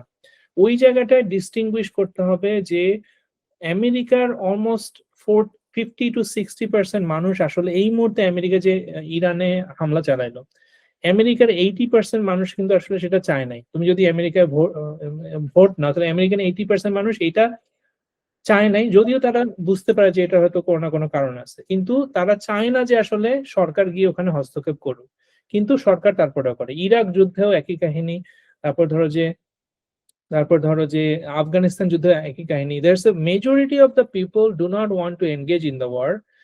তার মধ্যে একটা বিশাল সেগমেন্ট হচ্ছে তোমার এই প্রোগ্রেসিভ ডেমোক্র্যাট যেটাকে বলে। ডেমোক্র্যাটদের মধ্যে দুইটা ভাগ আছে, একটা হলো প্রোগ্রেসিভ ডেমোক্র্যাটস আর একটা হলো তোমার সেন্ট্রিস্ট ডেমোক্র্যাটস, যেটা হিলারি অথবা ওবামাও ওরা আসলে সেন্ট্রিস্ট ডেমোক্র্যাট, ওরা আসলে যুদ্ধ চায় ইন সাম ওয়ে। যদি দেখো ওরা কি কি করছে, কিন্তু there's a huge chunk of progressive Democrats যারা টিপিক্যালি রিজিয়নালি বলবো নিউ ইয়র্ক, তারপরে অরিগন, ক্যালিফোর্নিয়া, এখানে ওদের বেজ আর কি। দে their political alignment is with the Scandinavian political alignment, বুঝতে পারছি? এই জন্য আমি এই প্রসঙ্গটা আনলাম যে তাদের ফিলোসফিটা তারা হচ্ছে বার্নি স্যান্ডার্স এর পলিটিক্স করে, এবং বিশেষ করে আমিও কাইন্ড অফ অ্যালাইন করি সেটার সাথে, যে ultimately we need capitalism for invention, কিন্তু capitalism can be unchecked and can destroy the society. Therefore we need some of the ideas from socialism needs to also be integrated. এবং একটা huge চাঙ্কের মানুষ আছে, মানে অলমোস্ট আমি বলবো 50% American আর 40% American, they believe in that. কিন্তু power ultimately তো আসলে ওইভাবে ওয়ার্কআউট করে না। আলটিমেটলি পাওয়ার সব হচ্ছে মিলিটারিদের হাতে, অথবা যারা ওই ওই ওয়াশিংটন ডিসির হাতে। তারা আলটিমেটলি ন্যারেটিভ কন্ট্রোল করে। সো এবং তারা আলটিমেটলি যেটাকে বলে যে তোমার যেটাকে বলে তোমার অ্যাকশন কন্ট্রোল করে। এবং এই সেম জিনিসটা তুমি ইরানের ক্ষেত্রেও অ্যাপ্লাই করতে পারো, রাইট? ইরানিয়ান পপুলেশন যে, তারা তো আসলে সাফারার লাস্ট 20 ইয়ার্স, ইকোনমিক দিক থেকে বলো, ফ্রিডম থেকে বলো। ইরান তো অনেক অনেক উন্নত একটা সেকুলার দেশ ছিল। সো ইরান সেখানে যে ধর্মীয় লিডারশিপ, তাদের একটা স্পেসিফিক একটা এজেন্ডা আছে। সেই এজেন্ডা অনুযায়ী তারা যা যা করতেছে, not necessarily all Iran, you can not say যে ইরানিয়ান গভর্নমেন্ট যা করতেছে সেটা আসলে ইরানিয়ান জনগণ চায়। এবং সেম কাহিনী আমাদের দেশের ক্ষেত্রে আমরা অ্যাপ্লাই করতে পারি। ধরো যে হাসিনা যা করছে does not reflect everybody like that, এবং সেটা যে সত্যি সেই কারণেই কিন্তু অভ্যুত্থানটা ঘটলো, তাই না? যে সো ওই জায়গায় আমি বলবো যে অনেক সময় যেটা হয় না, যে আমরা পলিটিক্যাল ঝগড়াগুলো যখন করি তখন আমরা খুবই সাদা কালোতে করি, কিন্তু আসলে তো এটা অত সাদা কালো না। সো কারণ এখানে অনেক মোটিভ আছে। তো এনিওয়ে, সো আমরা basically social democracy plus progressive politics, সুইডেনে যা হয় সেটা নিয়ে কথা বললাম। তো এই নিয়ে তোমার সুইডেনের লেখাপড়া, তোমাদের তো আলটিমেটলি সুইডেনের লেখাপড়া শিক্ষা ব্যবস্থার মধ্যেও তো একটা বড় একটা ইন্টারেস্টিং জিনিস আছে, তাই না? যে ওখানে ওই কালচারে মনে হয় টিচারদের বেতন অনেক বেশি থাকে। তারপরে হচ্ছে যে রাইট, ওইটা নিয়ে কি একটু কথা বলতে আমি পারি আসলে আমি? এই জায়গাটা পুরোপুরি জানি না, মানে আমি স্কুল এডুকেশনে কি চলে আসলে পুরোপুরি জানি না, বাট সুইডেনে আসলে উম, ওদের সোসাইটিটা ফ্ল্যাট হায়ারার্কি। সো স্টুডেন্ট আর টিচার রিলেশনে অনেক সময় মানে অতটা হায়ারার্কিক্যাল হয় না। আমার এইটুকু এক্সপিরিয়েন্স ছিল যে হ্যাঁ, ক্লাসরুমে খুব ক্যাজুয়ালি গ্রুপ গ্রুপ করে সবাই পড়াশোনা করছে এবং প্রচন্ড ইন্টারেক্টিভ পড়াশোনা। এবং Sweden was the first country which introduced computer in the classroom, এবং probably one of the first যারা হচ্ছে ক্লাসরুম থেকে এখন আবার কম্পিউটার সরাচ্ছে cause of ADHD and other stuff. But সুইডেনে স্কুল এডুকেশন নিয়ে প্রচুর এক্সপেরিমেন্ট হয়, যে আচ্ছা, ঠিক কি ধরনের এডুকেশন দিলে মানে হয়তোবা একটা বাচ্চার জন্য ভবিষ্যতে ভালো হবে। এবং ছোট বয়সটাতে আসলে পড়াশোনার চেয়ে বেশি প্রেসার দেওয়া হয় যে জায়গাটায়, সেটা হচ্ছে রিয়েল লাইফ কিছু এক্সপিরিয়েন্স। যেমন একটা বাচ্চা তার নিজের ভাষায় এবং ইংলিশে বা আরো একটা ভাষায় কথা বলতে পারে কিনা, তারপরে হচ্ছে সে সাঁতার কাটতে পারে কিনা, খুব বেসিক জিনিসপত্র। কিন্তু এগুলি আসলে লাইফ টাইম থেকে যাবে, যে ছোট বয়সে সে যদি ইংলিশে ঠিক মতো কমিউনিকেট করতে পারে তাহলে ওটাও তার একটা স্কিল থাকবে। এরকম প্রচুর জিনিস ছোট বয়সে যেগুলি দেয় সেগুলি, আর বড় বয়সে হয়তো আস্তে আস্তে রিগর অনেক বাড়ে ওটা হাই স্কুলের দিকে গিয়ে। কিন্তু ছোট বয়সটা অনেকটা খেলতে খেলতে ওরা ক্যাজুয়ালি অনেক কিছু শিখে, যে জিনিসগুলি হয়তো আমরা বাংলাদেশে থাকতে 12 বছর প্রাতিষ্ঠানিক ইংলিশ শেখার পরেও কনভারসেশনাল ইংলিশে আসতে আমাদের কিন্তু একটা ফ্রিকশন ছিল। রাইট। এটার মেইন কারণ কি যে ওদের ইংলিশটা ওরা ভালোভাবে কেন শেখে? এটা কি ওরা কথা মানে ওরা কি কথা বলতে বলে, মানে অথবা ওদের কালচারে ওই জিনিসটাকে ইন্টিগ্রেট করা হয়েছে ওরকম ভাবে? আমাকে একজন বয়স্ক সুইডিশ বলেছিল যে সে যখন ছোট ছিল টিভিতে যেটা হতো, যদি সুইডিশ কোনো প্রোগ্রাম হতো সে একটা ইংলিশ সাবটাইটেল পেত, আবার ইংলিশে প্রোগ্রাম হলো সুইডিশ সাবটাইটেল, মানে it was continuous and he learn English that way. বলছে যে মানে এইভাবে। আরেকটা জিনিস হচ্ছে প্রবাবলি ইউরোপে মোটামুটি বর্ডারলেস, তো প্রচুর মানুষ এদিক দিয়ে যাতায়াত করে। সো ওদের এই অপরচুনিটি বা লাক্সারি বলা যায় যে প্রচুর বাইরের মানুষের সাথে কমিউনিকেট করা যায়, এবং এটার থ্রুতেও অনেকে ইংলিশ শিখে ফেলে, যেটা আসলে আমাদের দেশে অনেক হোমোজেনাস হয়, এটা আসলে হয় না। এই অপশনটাই আমরা পাই না। যদি মানে এই কারণে আমার কাছে মাঝে মধ্যে মনে হয় যে বাংলাদেশের বর্ডার ওপেন থাকা ভালো, যে যে কেউ এসে বাংলাদেশে একটা দোকান সেট আপ করলো, কাজ করলো, তাতে আসলে আমাদের জন্য ভ্যালু অ্যাড হয়। যে যত ডিফারেন্ট মানুষ আসবে আমাদেরও মানে পার্সপেক্টিভ গ্রো করবে, আমাদের অন্যান্য অনেক ইন্টারপার্সোনাল কমিউনিকেশনও অনেক চেঞ্জ হয়ে যাবে।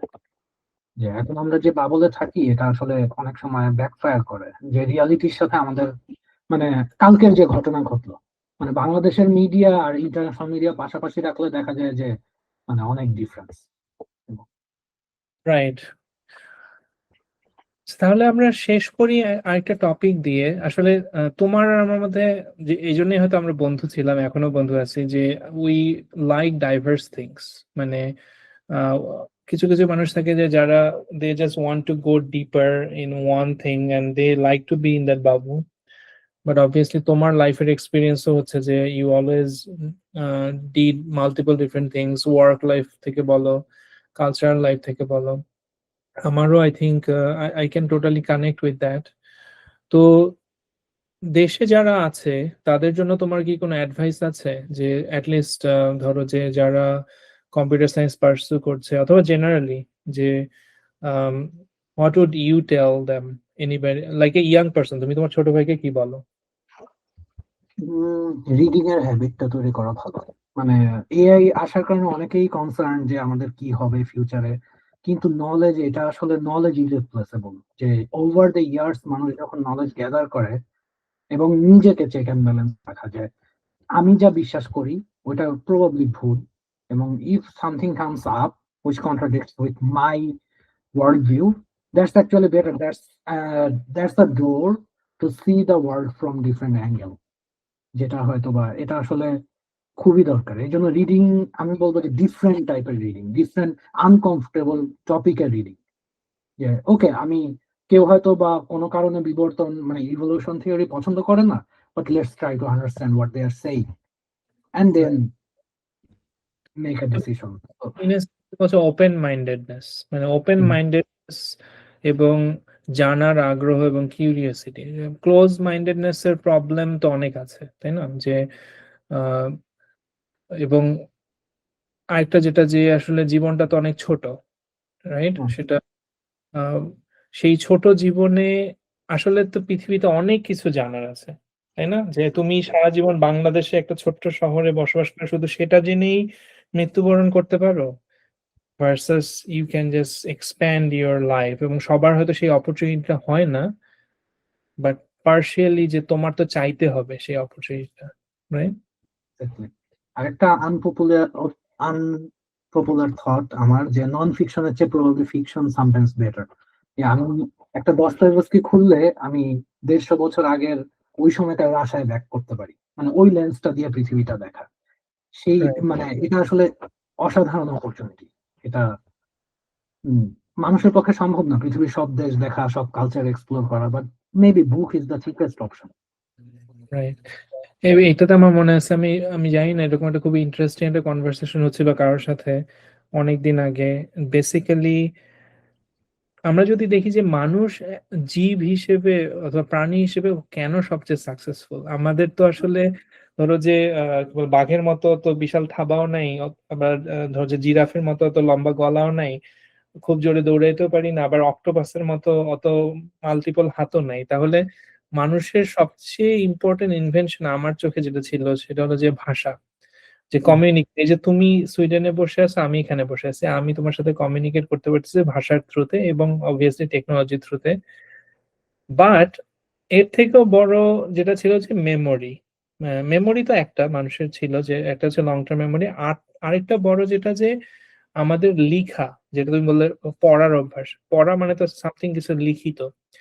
লেখা মানে আসলে কি, একটা হলো যে একটা বই, সেটা হচ্ছে লেখা, আমি পড়তেছি। বাট এটা থেকে একটা বড় একটা ইম্পর্টেন্ট বিষয় যে মানুষই হচ্ছে এমন মাত্র প্রাণী যে আসলে তার এক্সপেরিয়েন্স অথবা তার জ্ঞানগুলোকে লিখে রাখতে পারতেছে। লিখে রাখতে পারতেছে তার মানে কি, যে যুগের পর যুগ, ডিকেডের পর ডিকেড, দশকের পর দশক পরেও একটা ছেলে ওই যে বলে দস্তয়েভস্কি যা লিখছে 100 বছর আগে, সেটা আমি এখন পড়তে পারতেছি। দস্তয়েভস্কি যা দেখছে ওই সময়, সেটা আমি এখন ইমাজিন করতে পারতেছি।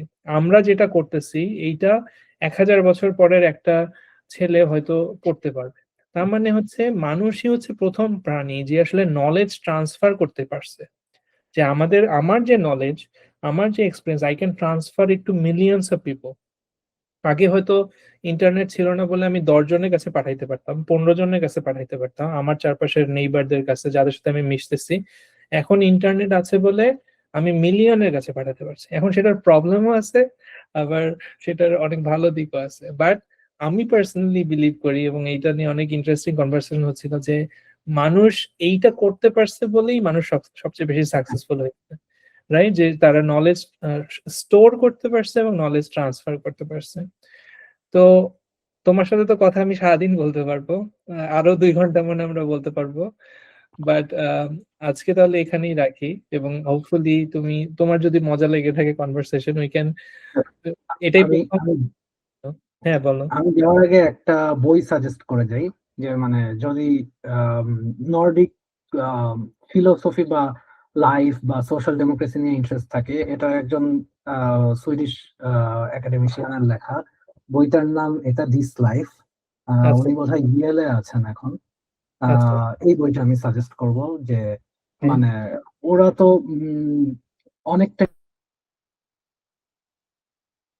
অনেক টাইপের ট্রান্সফরমেশন দিয়ে গেছে। একসময় পেগান সোসাইটি ছিল, এরপর প্রচন্ড খ্রিস্টান সোসাইটি, পরে অনেক সেকুলার সোসাইটি।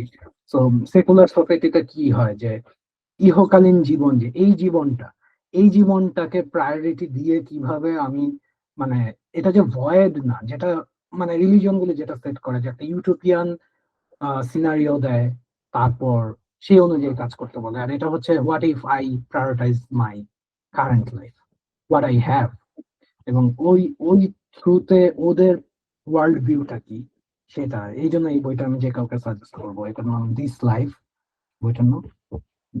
তা আমি এই বইটার লিংক দিয়ে দিব আমাদের ভিডিওর সাথে সাথে। Thank you. আর মনে হয় তোমাকে আবার আনতে হবে, কারণ শুধু তুমি যত বই পড়ছো সেগুলো নিয়েই আমরা মানে একটা এপিসোড করতে পারি, যে আমরা জাস্ট টপ 10টা বই নিয়ে আলোচনা করবো। এবং আই নো যে তোমার আর আমার পড়ার মধ্যে অনেক সিমিলারিটি অবশ্যই আছে। তো এই বইটা আমিও পড়িনি, so আমি নিজেও পড়বো। উই আচ্ছা, can maybe have multiple episodes coming, এবং বাট লিস্ট এই এপিসোডে তোমাকে সবাই চিনতে পারলো, আই হোপ। এবং as I said earlier, যে আমিও যেহেতু সিভিকে নিয়ে কাজ করি, we can probably also work together in some fashion in future. That would be wonderful. সময় দেওয়ার জন্য অনেক অনেক ধন্যবাদ। আজকে রবিবার, আমি জানি তোমার ফ্যামিলি টাইম না কাটায় আমাকে সময় দিলা, so hopefully, so until next time, এমনিতে তো কথা হবেই। ওকে, আর বাই। মানে